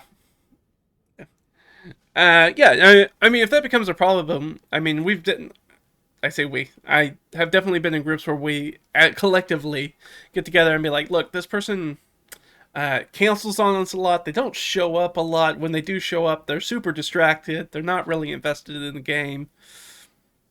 Like, if they want to show up, but we have to do that same thing that I talked about doing with Slayers. It's like, we can't hang any of the game on them because we don't know if they're even going to make it to the game or not because they're not that engaged in the game. And even if they do, they're not engaging in the game the way that we want to engage in the game. So, and they could be sometimes, depending on it, we're about to talk about it, but they can be way more distracting than actually helpful in the game. And it's like, if they ever tilt the scales where they're more of a distraction and they're more of a hindrance to the game than a help to the game, and that's the point where everybody kind of goes around and they're like, hey, do we want to maybe like say thanks, we've enjoyed playing with you, but we think you need to find another group to play with, or hey, whenever the next time that we have somebody missing and we're going to play like a one shot, or we're going to play board games, we'll definitely invite you to come on. Or maybe we look for a different core person to bring into the group, and then the Watcher can always be the hanger on. I've done that with some groups before. We're like, okay, well, we have the core group. So we've got our healer, we've got our tank, we've got our DPS, we've got our crowd control person. We've got our core group, but we also have this other friend who's more of a Watcher. And I do this with Slayers too, who are either Watchers or Slayers. Can they join the game? Yeah, absolutely, they can join the game. But when they're not there, it's okay. We're not hanging any of the game on them. So if they show up, great. You guys have an extra ally in the fight. If I'm the DM, I just bump up the difficulty a little bit, add a few more guys to the combat. No big deal. Might not even have to do that actually if they're just a Watcher because they're maybe not super engaged in the game. and then they get a little split of the loot, and that's fine. And maybe we don't give them a big nice magic item or something like that, but the Watchers and the Slayers might not care. I mean, the Slayer might care a little bit. If that's the case, I can always, as a DM, I can always be like, oh, and you also found a generic +1 sword. Oh, this should probably go to your character. Wink. So that way they're like, oh, cool, I got the thing that lets me kill monsters better. Cool. Uh, Whereas we can invest a little bit more in sort of like magic items and rewards for the other kind of core group. So I think that sometimes that can be helpful for these sort of Watchers and Slayers, what I kind of want to call periphery players. So you have sort of your core group, and then you have people that kind of float in and out, and they kind of sit on that periphery around the outside. It's like, as long as we have most of the people of the core group showing up, we're always going to play. If the Watcher shows up, they play. If they don't show up, they don't play. We know the Watcher and the Slayer aren't interested in the story aspect of the game anyway, so they don't care about the ongoing narrative. They don't care about where we are and what we're doing. So it doesn't really matter whether they're in the session or not. We can always just kind of assume that they're T-posing in the background. Or they just kind of blink out of existence because they're not, as the DM, I'm not making them core-centric, and it's been my experience that the players don't care that much about that. I can feel, like I said, from our perspective, it can feel bad, like we're sidelining them, or that we're not giving them the same sort of care and attention that we give to the other players. But the truth is that they're probably like, yeah, this is a game that I show up and play with my friends sometimes. Like, their engagement level is not the same, so we don't really have to worry about that. And they don't have the same commitment to the game that we do. And that's perfectly fine. If they show up, they play. If they don't show up, they don't play. And our game's not any worse for it if they show up, and our game's not any worse for it if they don't show up. And that's been the way that I've started sort of addressing it, and the way that I think has been very helpful, to be like, okay, well, I have a group of 4 people, but one of those people is a Watcher, so I think I need to get another player still, or make sure that the other 3 characters have the combined amount of talents that they need to be able to do healing, to be able to do combat, to be able to do the exploration, to have somebody who can do a little bit of the talking. If they're good with playing what is essentially a 3-character party, then I'm not going to worry about it. And then if the Watcher shows up, that's cool. If they can't make it this week, that's fine. Do you mind if we play? And you might ask that question, and they'd be like, oh, I really kind of want to be there. I'd be like, okay. If we're gonna hold a game for you, you got to engage more in the game. I got to have more commitment out of you for the game if I'm gonna hold the game for you. But in general, my sort of rule of thumb as the Dungeon Master is like, if more people are available to play than not play, then we're playing the game. So if I'm the Dungeon Master and we have 4 players and 3 of us are showing up, we're going to play. Well, I should say their group. So if they have a group and only 50% of them can show up, we'll still play. We'll still do something. Because I think that's a better way to do it rather than taking a week off. But we might run some silly one-shot. We might just get together and play board games. If you do that, the Watcher's probably going to still show up. They're going to be like, oh, cool, we're going to play board games? Yeah, I'll bring some games. We'll play some board games. They're happy to do whatever it is. Yeah, play one-shots with 2 players. 2 players are really good. It kind of depends on the one-shot. Again, especially if you're playing something like D&D that's got a lot of hard rules, like roles that people need to kind of slot into, because it can be really hard to be like, oh, well, we're going to do this dungeon, but we don't have a cleric and there's undead in it, or we don't have a frontline fighter or paladin who can tank a lot of hits, so that's kind of difficult. So we have to change the way that we play and those sorts of things. Or you have to build very specific one-shots that allow them to play the characters that they want to play, and it's built for those sorts of characters, which can be a little bit more work than maybe you want to do for a one-off, unless you have one, a pre-made one that you can just grab and play, that you know is going to do well for them. And it's how much investment do you want to make as a Dungeon Master. It's also a good opportunity to do something like I said I'm doing with my friend. We're doing that GM-less game. We had a couple of weeks where our Dungeon Master can't make it, so we're like, oh, well, I got with one of my friends because we have some Slayer watchers in those groups. We have a couple of them, so it's really just me and sort of one other guy and our dungeon master who are the most engaged in the game. And our dungeon master is busy, but I was like, but we're not busy, so we could just like go do like a GM-less sort of like solo dungeon delve kind of thing for a couple of weeks. Do you want to do that? Introduce him to the system. He's like, oh yeah, that sounds like fun. Let's go do that. So it's like, all right, well, we can do that instead. And the other two don't feel like they're missing out on anything. They're like, yeah, it's not going to be much of a social game. We're not doing the thing. So, whatever. You guys just do your own thing. Alright, we're just going to do our own thing because we want to play the game. Oh, yeah. Did you finish your prep? Make sure you finish your prep for the sesh. Otherwise, have a good time. So, yeah, that's Watchers. For the most part. Engage the Watcher by never forcing them to be more engaged than they want. And that's the same way that I feel about Slayers. That's why I think that this works with Slayers too. If you try to make the Slayer talk with the actor, they're not going to have a great time. That's not what they want to do in the game. Accepting that they're fine with the status, that the engagement level that they want to engage with the game. Like I said, I feel like a lot of Slayers are generally, not always, but generally new to the game, and because most of the rules are around combat, that's the things that they latch on first too. And then it's either going to click with them or not.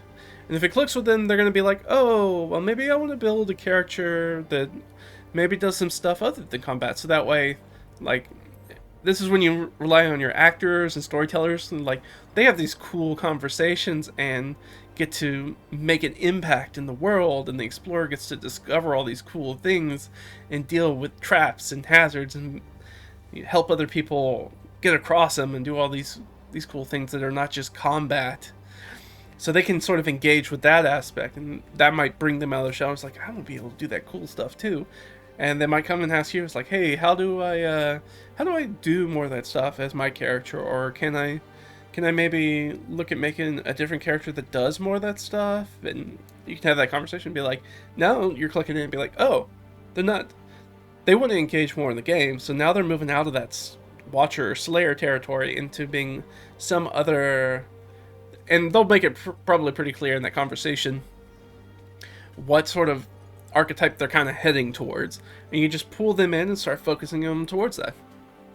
Absolutely makes it super easy to just have that communication and build that. But yeah, that is everything as far. Who do Watchers play well with? Watchers play well with, if you do it the way we're talking about, they play well with everybody. They're great for fill-ins. Like if you need warm bodies at tables, Slayers and Watchers are great. As long as you don't expect them to be anything more than they are right now. They might surprise you. They might surprise you and turn into something more, but you can't expect them to do that. You can't expect to bring somebody into a party with a group of strangers, and maybe they're, like what the Watcher says, maybe they're shy, maybe they're not the biggest social butterfly in a while, but they're like, yeah, I'm here to kind of do things.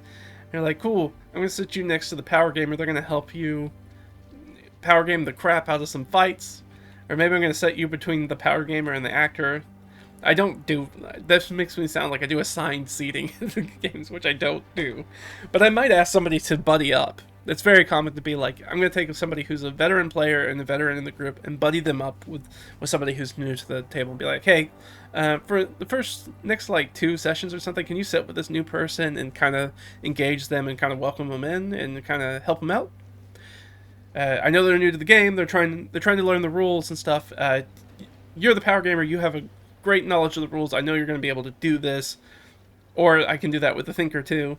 As long as if I don't have a thinker that's too pushy, because you don't want a pushy thinker either.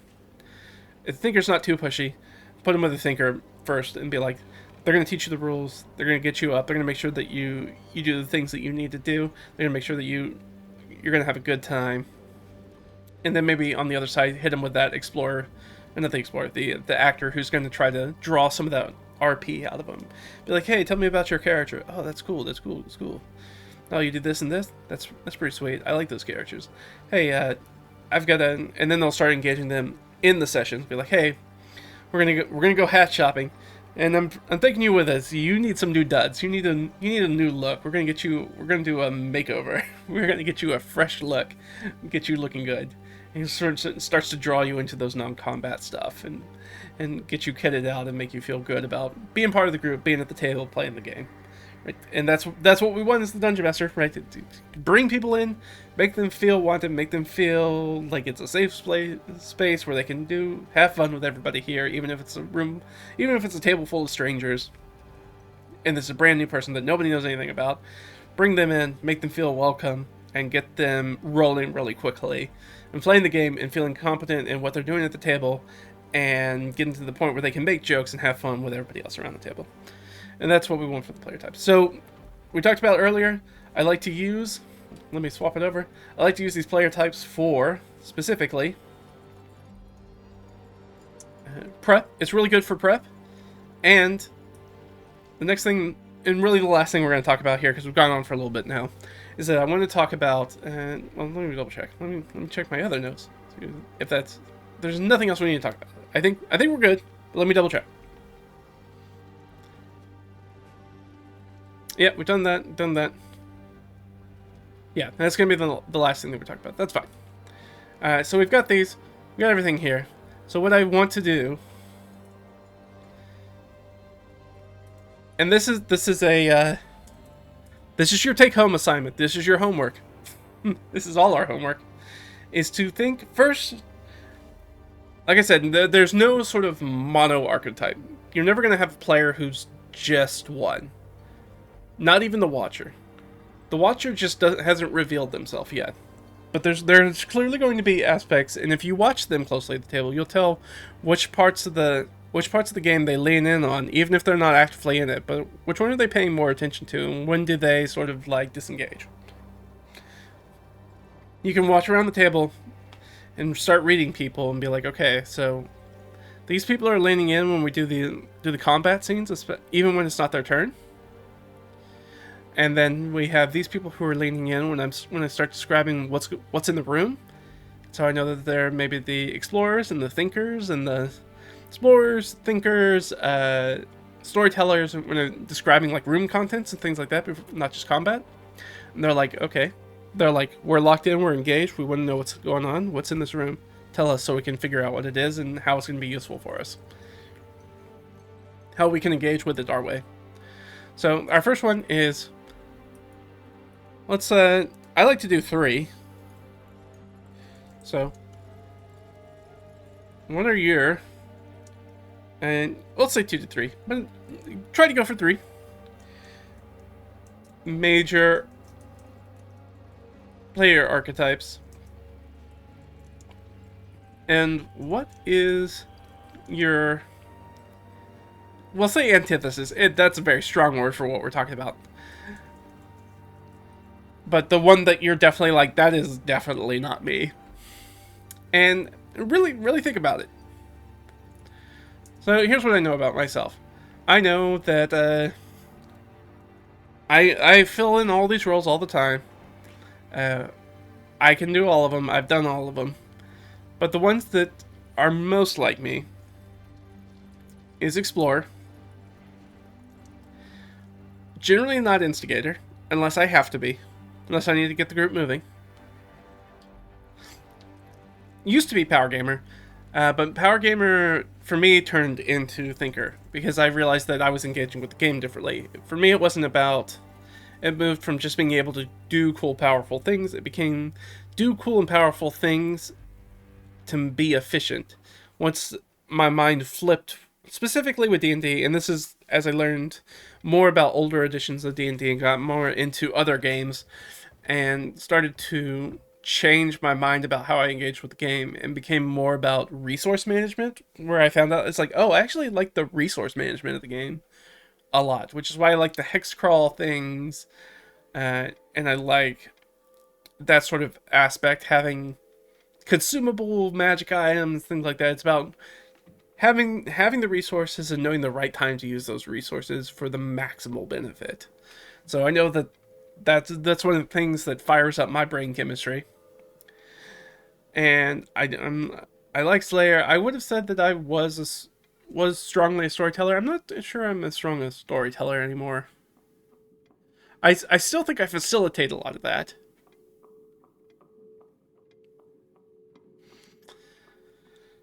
Yeah, it could be between actor and storyteller. I think I'd still probably I'd still think I'd probably fall on the storyteller angle a lot because it's very easy to kind of go through these and think about where you are. So I'm an actor. Yes, I enjoy inhabiting characters, thinking about them, doing the mannerisms thing. I find that's a very easy way for me to personally stay in character and stay engaged in game. I think it's really easy.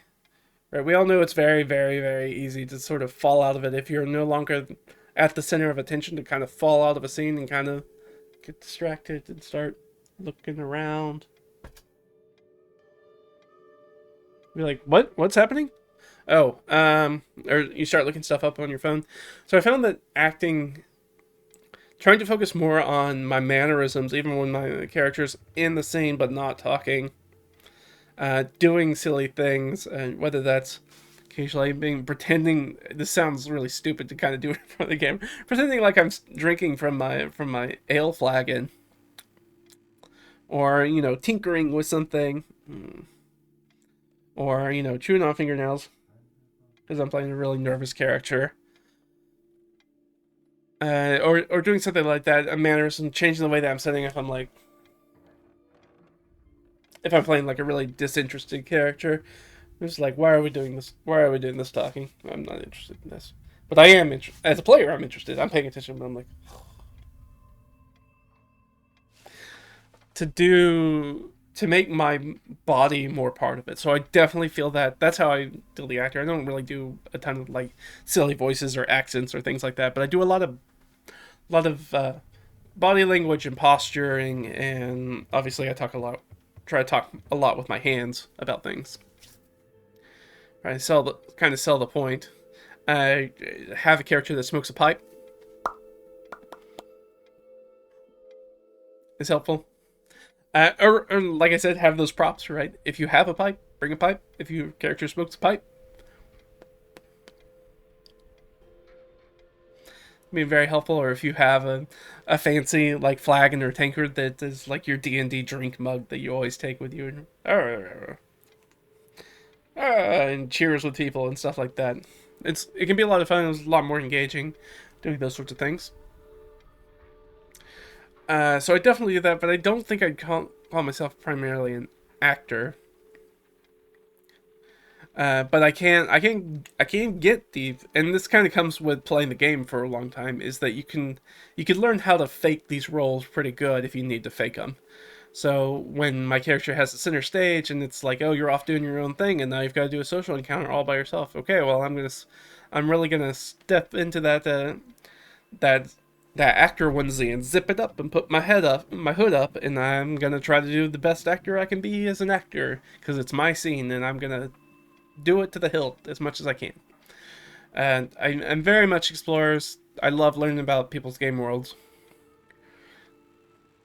That's the sort of thing that I love about things like Souls likes. Souls likes do a lot of their storytelling through sort of ambient uh, atmosphere and items you pick up and things like that, and you get all these sort of crumbs and then trying to piece it together, and that's always a lot of fun. Like uncovering the mystery little by little is the sort of things that draws me towards things like more cosmic or supernatural horror in a way. I don't Not a big horror person, but something that's more like a Twin Peaks, or things that are just sort of like spooky or unsettling and not really like jump scare scary or slasher kind of things, but things that are just kind of have, oh, things are just a little bit off. So those sorts of things, and I really enjoyed that kind of piecing that together. An Explorer for me is also about like the capital V vibes of the game. Like, oh, is this a game where there's uh, from my aspect, I come from a lot of like historical knowledge and stuff like that, and sort of pulling those things into my game and be like, oh, this is a place where you go to do this. Or I was talking with my friend, and in my world that elves have their own sort of inns, kind of, that are set off because they don't need to sleep, so they have a different concept of kind of what an inn is. And so they have these sort of concentric rings of like just little cubbies that they sit in and face each other, and they do this meditative bowl singing. And I was like, okay, that's what they do, and that's their inn. And there's no point ever trying to go to an elven inn because there's no place for you to sleep in one, and they tend to be outdoors anyways, as they sort of like meditate and commune with nature. It's in a very interesting way. But it also makes a sense why an elf character might, in my game world, might decide to not sleep with their companions if they're in town. If there's an elf inn, they might go to an elf inn, and so they can commune with other people, and that gives them an opportunity to talk to other people that other characters don't necessarily have access to, be welcomed into their own sort of like community, and it kind of differentiates them from other people in the same group, in the adventuring group, and they can do different cool stuff. But that's like a world building thing for me. It's like that's very simple. It's very, but it tells you kind of a lot about the characters and the culture. And that, as I was telling my friend when we decided to play elves, that because it was going to be relevant, be like, and also like other people in settlements don't necessarily like them because they spend 4 hours a night using their singing bells, which a lot of other people see as like noise while they're trying to sleep. And it's a lot of space to kind of take up in a city for what is doesn't do a whole lot. It's very interesting. So there's to add a little bit of like species kind of tension about like this. No, I didn't go to sleep. Those stupid elves with their singing bowls kept me up half the night. Which is weird because anybody who knows anything about singing bowls knows that it's very meditative and relaxing. So it's very funny to think about it as being noise rather than something that allows you to decompress and get to sleep. And you could run it the other way. Other people might really love it because it really helps sort of lull them to sleep. Power gamer, like I said, I'm always down to optimize characters. I still probably over optimize characters than I really need to, but that's the difference. Is that for me, it's more about the thinker aspect than the raw power aspect. That these are uh, this is one road that leads to two different destinations, and so mine has changed over time from the power gamer side to the thinker side. Slayer side, Slayer is probably the one that I am the least that I've grown to be. That is probably my antithesis. I think I'm happy putting that down as antithesis now.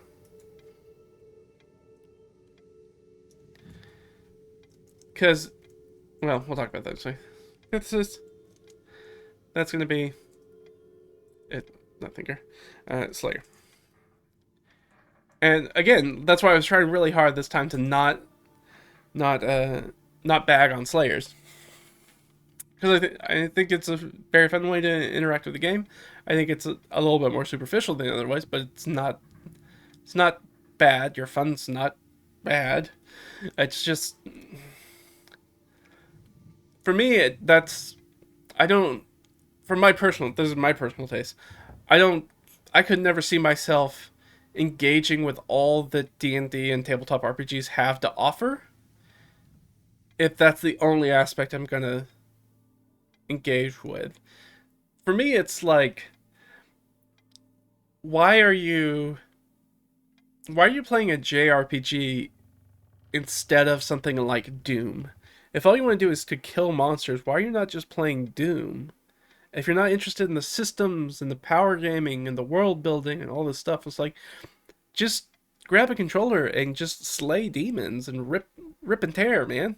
Like, why are we going through all these extra loops and hoops to jump through to do that? Like, just go do that. So that's the part for me is like I don't know why you're not playing like a skirmish war game or something like that, like a miniatures game. Uh,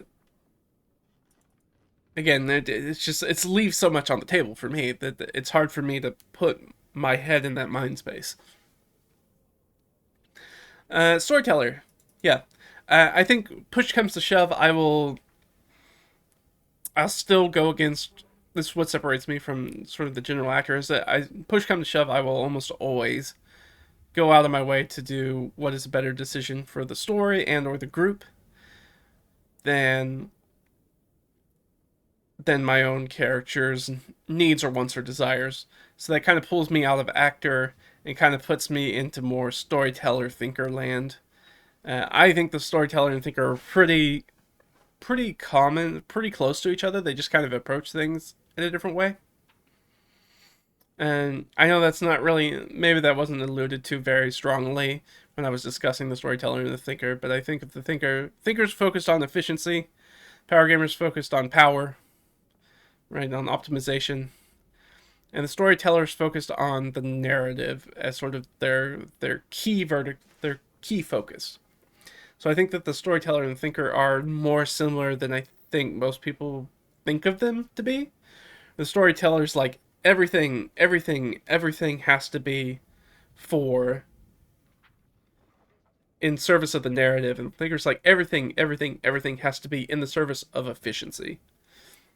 And so I think that they're kind of very similarly two sides of the same coin, kind of sometimes two sides of the same coin, and definitely so that's sort of my specific kind of take on it.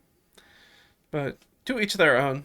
But I do think that it can, like I said when we were discussing storyteller, it can I think pull some fun away, strip away some other people's fun who want a little bit more fat on their game to engage with. Where storyteller is generally trying to lean out everything, make everything very lean and efficient, just in service to specifically the narrative. Thinker, yeah, I'm 1,000% a thinker, especially when it comes to combat. And this kind of goes into how I know I'm not a slayer.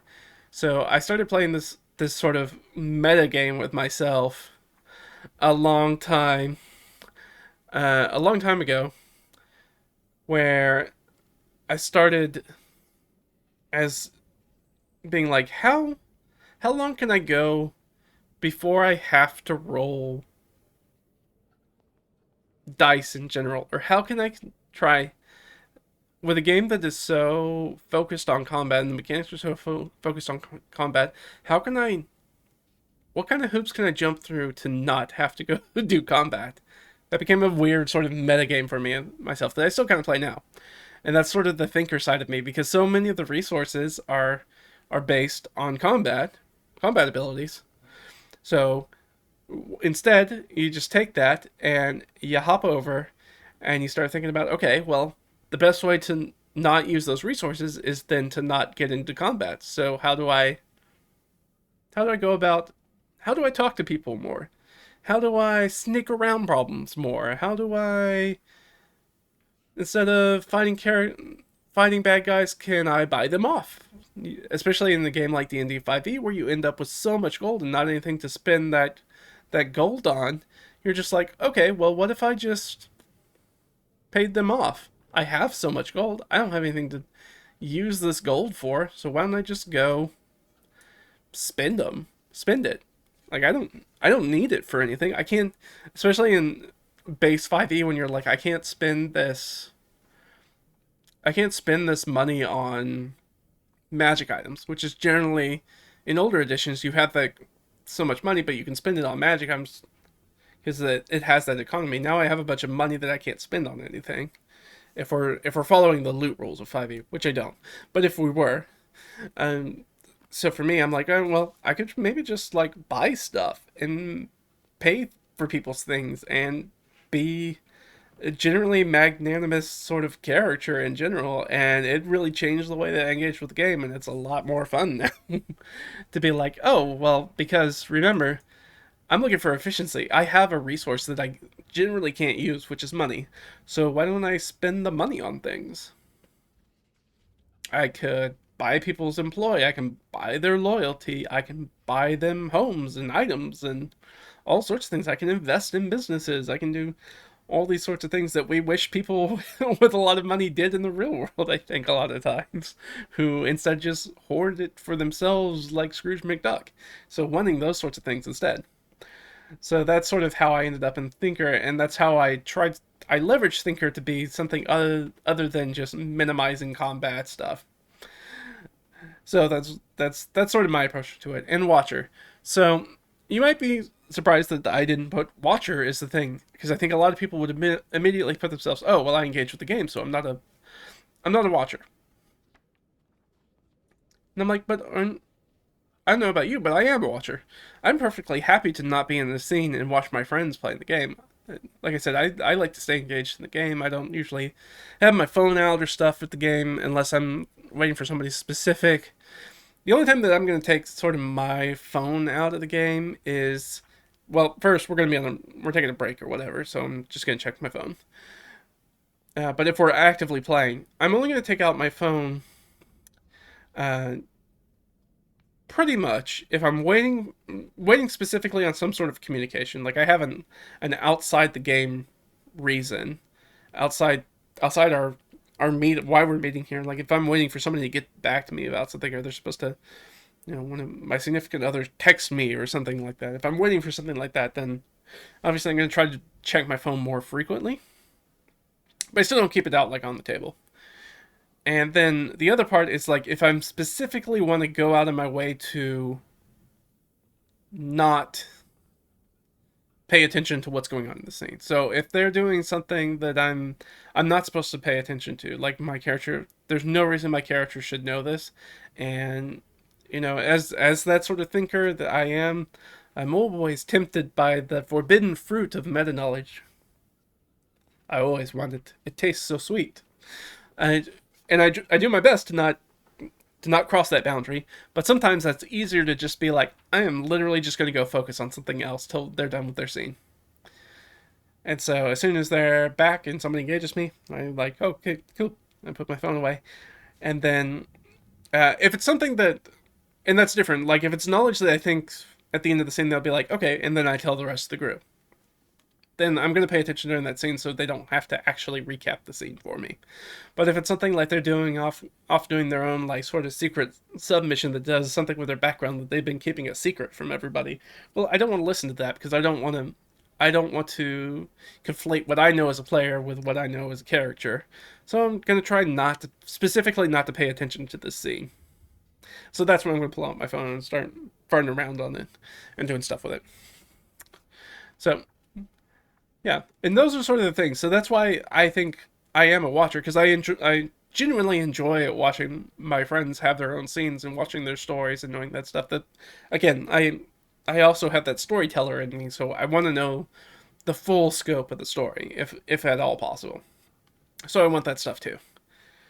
And so my antithesis is Slayer, because I learned that I don't want combat for combat's sake. I'm perfectly happy going multiple sessions without rolling any combats, not without rolling any initiative and having a combat. That I'm perfectly okay with that. So it doesn't matter to me. And I've gotten to the place where I'm often now, both as a thinker and I think as a storyteller, to make the game more interesting. Because violence is very often the go-to answer for most things, is to instead be like, you know what? I'm going to try something different.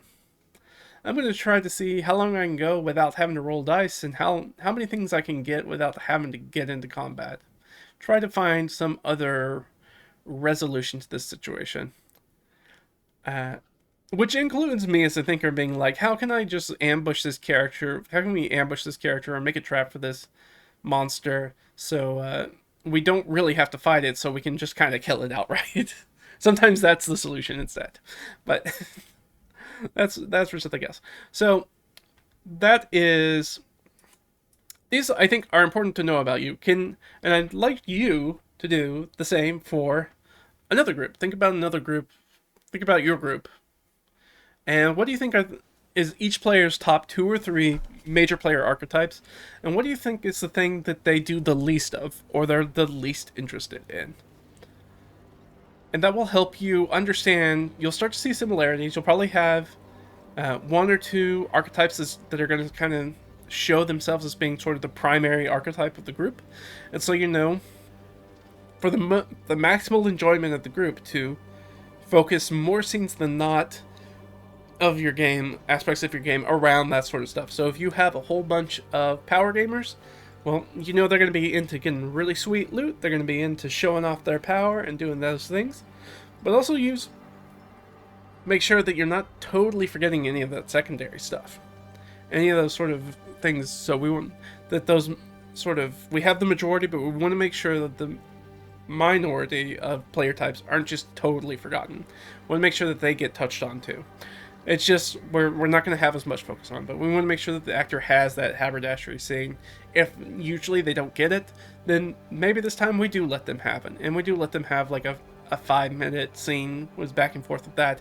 And we try to maybe make it interesting and try to give some background knowledge or stuff to keep those other sort of explorers and storytellers interested. Like, that's one of the things that I'm looking for, why I'm watching my friends in their scenes, is for, as an explorer, it's like, I still want to learn about the world, and there's probably going to be some sort of clue or tidbit of world building in most of these scenes that I'll be able to scarf up and get a little bit of. So that's always really good for me. So I still get enjoyment even though I'm not actively participating in it. So the last thing I'm going to leave you with is that this right here, this thing that we just did, and hopefully if you were gonna go do your group and pause the video and then come back and unpause it, and we'll talk about it once you've done that. So go ahead and do that now.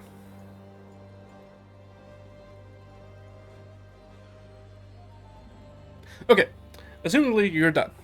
Well, if you did at all. If you didn't, well, that's your fault. You should have done that. Should have followed the instructions. You get an F grade.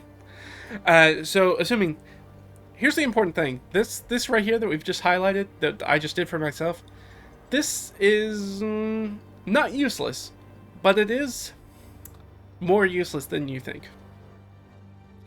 So, one of the problems with humans, kind of in general, but especially in sort of like a psychoanalyzing kind of thing like this, which is kind of what it is that we are as creatures, we are exceptionally bad at assigning our own likes and wants and roles to ourselves.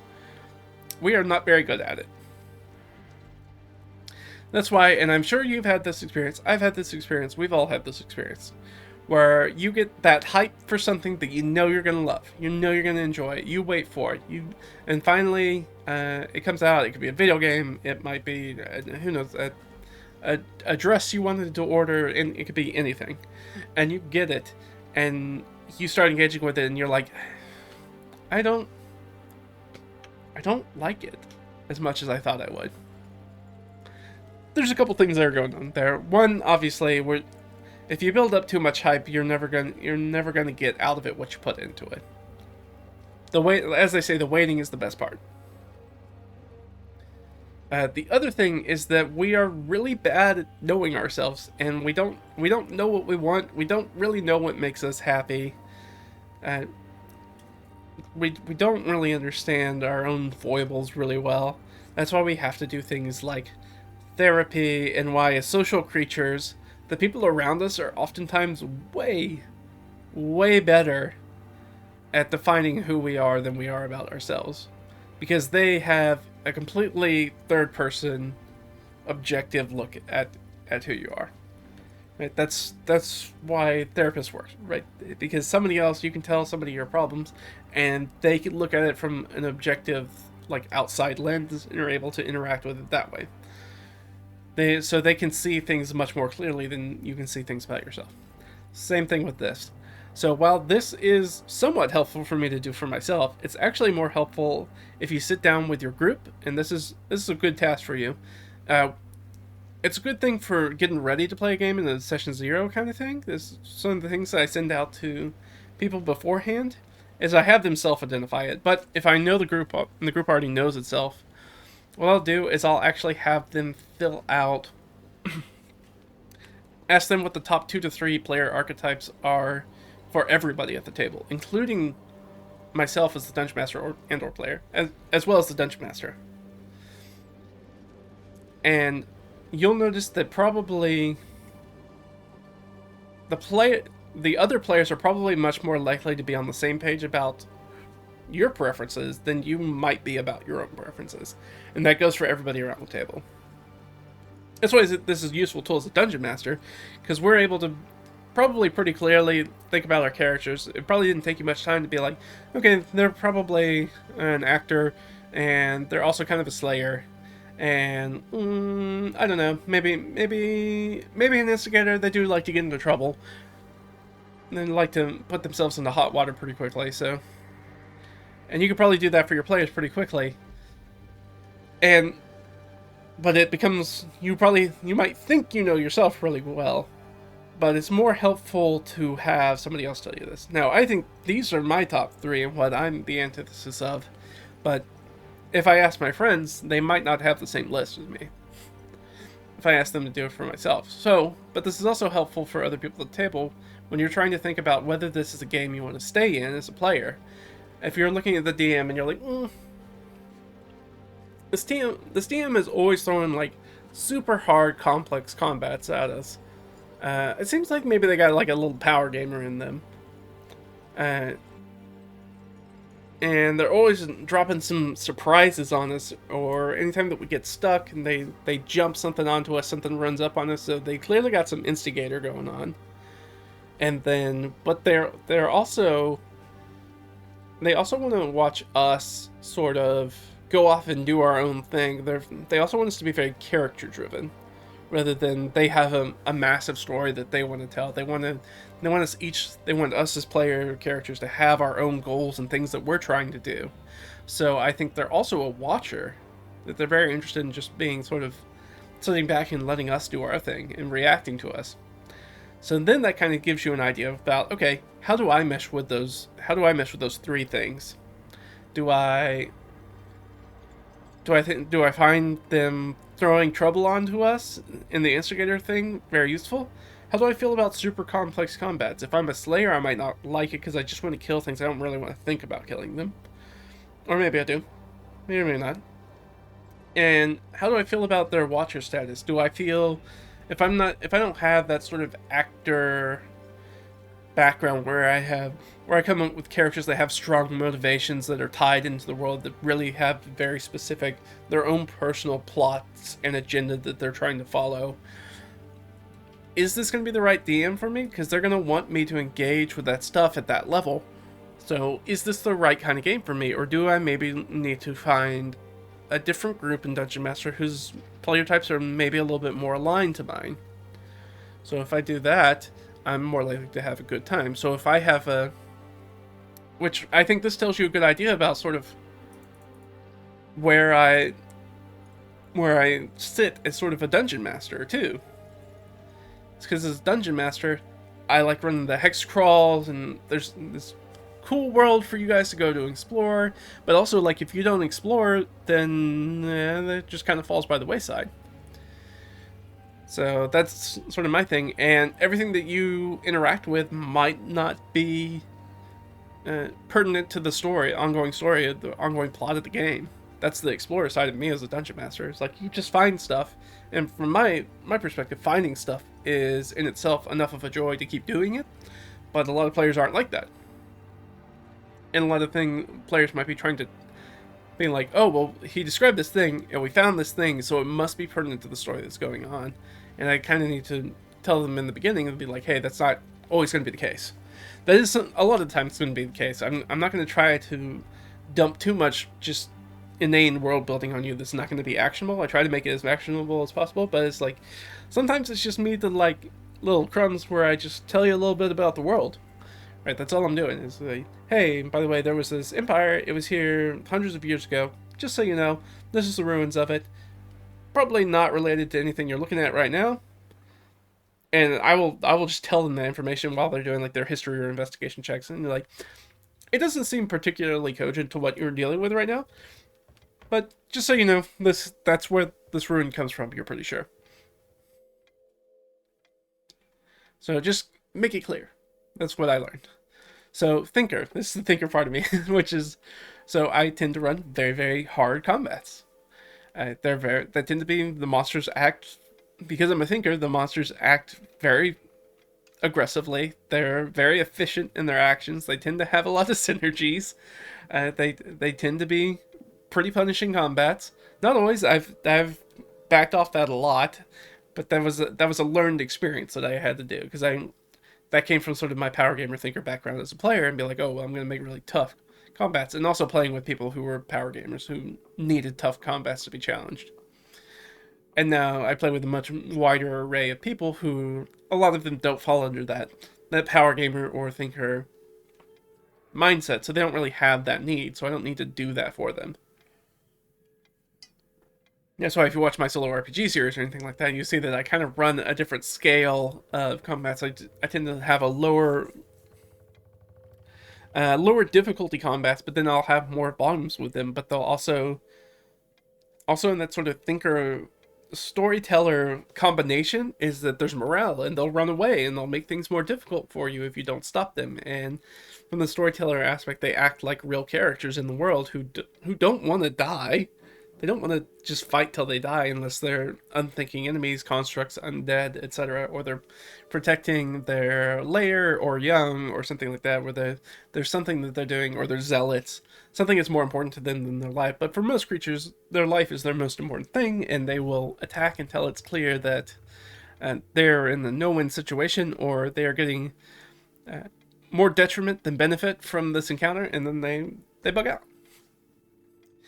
And then from the storyteller side is trying to make sure that, me as a DM, that everybody's backstory is sort of wrapped in, that everybody gets a little bit of stuff about those, specifically about their character, about their backstory, about knowing their spot in the world, and trying to weave that into the main narrative over and over again most of the time. So that's sort of my idea, and so that's how I know that I fit within those things, because I see that replicated in my dungeon mastering, and that the players who engage the most with my games tend to be explorers and thinkers and storytellers. Those are the ones to do. I've played with recently. I say since my methods have changed some as a dungeon master. I feel like power gamers and slayers tend to get are less happy with my games now, and so now I know if I can clock a very hard power gamer or slayer interested in playing my game, that I do my best to kind of warn them against it now. Not like you can't play with me, but more like you should know this about my sort of game style. Is that there's going to be a lot of openness to not kill monsters, in which violence is not going to be a very good solution for you as a slayer. So, and there are going to be a lot of situations in which monsters and other creatures are going to be very happy and very open to talking to you. They might go out of their way to talk to you. They might actually just be friendly, because that tends to be a little bit more of the world that I work with. Is a little bit more verisimilitude, and not everybody just kills everybody the moment they see somebody who's not a humanoid race. And also from the power gamer perspective, it's like, you should know that I don't run a ton of challenging combats. There are, every once in a while, I'm going to throw the book at you, and I'm going to skill check you. I'm going to check your build, right? To see if you can survive. I'm going to check everybody. But in general, I'm not going to. So if you're really interested, and I don't give out a lot of magic items and things like that. So if you're a hardcore power gamer, you're not going to have a lot of fun in my game. I don't think you're going to have fun. I'm perfectly happy for you coming into play. Like, if you want to try it out, bully on you. Let's go. Let's, grab your character, sit down at the table, let's do it. But I'm letting you know, if you're not okay, this might not be your kind of game, and that's fine. If you decide it's not your type of game, just tell me. It's perfectly fine. I'm not gonna get hurt about it. I'm not gonna get upset about it. I want you to find the game that's gonna be best for you. So you just pick up your stuff. Let me know at the end of session 2 or 3, and be like, I don't think this is really for me. We haven't done a lot of fighting, and I haven't got any magic items. I don't really see a lot of scale of progression because I don't do XP leveling. So maybe I'm just gonna take off. And it's like, yeah, perfectly understand. Hey, best of luck to you, and you go out and get your game. That sort of thing. But that's all the 8 player types. So hopefully you guys have enjoyed that. This is everything I wanted to talk about. I just wanted to stick on for that little bit at the end, is that you need to make sure that everybody kind of fits together. If you have one big outlier, whether that's you or one of your players, that it's time to have a conversation and be kind of frank about the type of game that you're trying to run, where everybody else's priorities kind of seem to lay in the game, and whether that's going to be a good choice for you. And if they're still interested in playing, making sure that they still get to eat, they still get their fun out of stuff. Just knowing that you're going to focus the bulk of your intent on where most people are having the most fun. And so it can be a little feast or famine. You're gonna get your very specific curated things, but that's gonna be less than the overall. And so you got to make sure that you're okay with that, because we do know that no D&D is most of the time better than bad D&D. And so if it's not your type of D&D, it's better for you to not stay in a game that you're not super happy with playing in. And so keep that in mind. And use these player archetypes. They're really, really super useful for understanding what type of things to put into your game to make sure. And it's going to feel like, for your players, it's going to feel like mind reading, because it's been my experience that not a lot of DMs do this stuff. So it's going to feel like mind reading to them. It's like, man, this DM's really great at like feeding me the exact sort of gameplay that I want to play in. It's like they know me somehow. It's like, and that's because everybody kind of falls into some of these player archetypes. There's very rarely a person that falls into just one. Like I said, 2 or 3 primary ones is what somebody's going to fall into, and usually it's 1 or 2 very, very prominent ones, and then maybe sort of one that's kind of a supplementary one. So kind of knowing where they are, and then being able to take everybody's player types, including your own, and mesh them together to figure out how to structure your game, which is really helpful. And what sort of challenges to put in your games, and what sort of plots or stories that you kind of want to tell that people are going to be interested in, and knowing how to use their backgrounds, each character's backgrounds, and what they have going on, to make it all weave together into a whole that is more than the sum of its parts, which is really how you know you're gonna hit that zone, that level of flow as a dungeon master, because you're going to be able to do that. And it's going to take practice. You can't do it right offhand. It's going to take some practice, and it does take a lot of presence of mind to keep reading people at the table while you're playing, to see what they're engaging on, where the energy levels at, that sort of thing. That's a very sort of social awareness thing that is a muscle that you really kind of have to build to be a really great dungeon master. But if you start working on these little things, you start incorporating it into your games, start thinking about it in your prep, about what you're going to focus on, and how everybody's going to get fed in your next session. They're going to get their kind of fun in the next session. You're going to go far. You're going to have a great time. Your players are going to have a great time, and they are going to be coming out of the woodworks to play with you. And you're never going to have problems finding games. And you know what? You might find some of them. You might even be able to convince them to run a few games if you want to play, which is always kind of nice. And if you know their player type, you can kind of guide them as to what kind of maybe one shot or short adventure they should maybe think about running, because they're going to be really good at kind of putting those kind of challenges together. See how it goes. But that's it for me, guys. Fun as always. Love talking about this stuff. Talked about probably the first part of it way more than the last part, but that's okay. And I think we hit everything that we needed to hit and got all the important information down, and I hope you guys had a lot of fun. And next time we're going to hit it back, the plans to hit it back with a solo RPG, so we're going to see that. We're going to do more of that iterative dungeon delving, so we're going to see where the rest of the dungeon goes, probably in the next 2 sessions. And I highly doubt we're going to get it done in the next session, so maybe the next 2 sessions. But we're going to see what kind of goes on with that. Have a good time. I'll see you next time. Bye.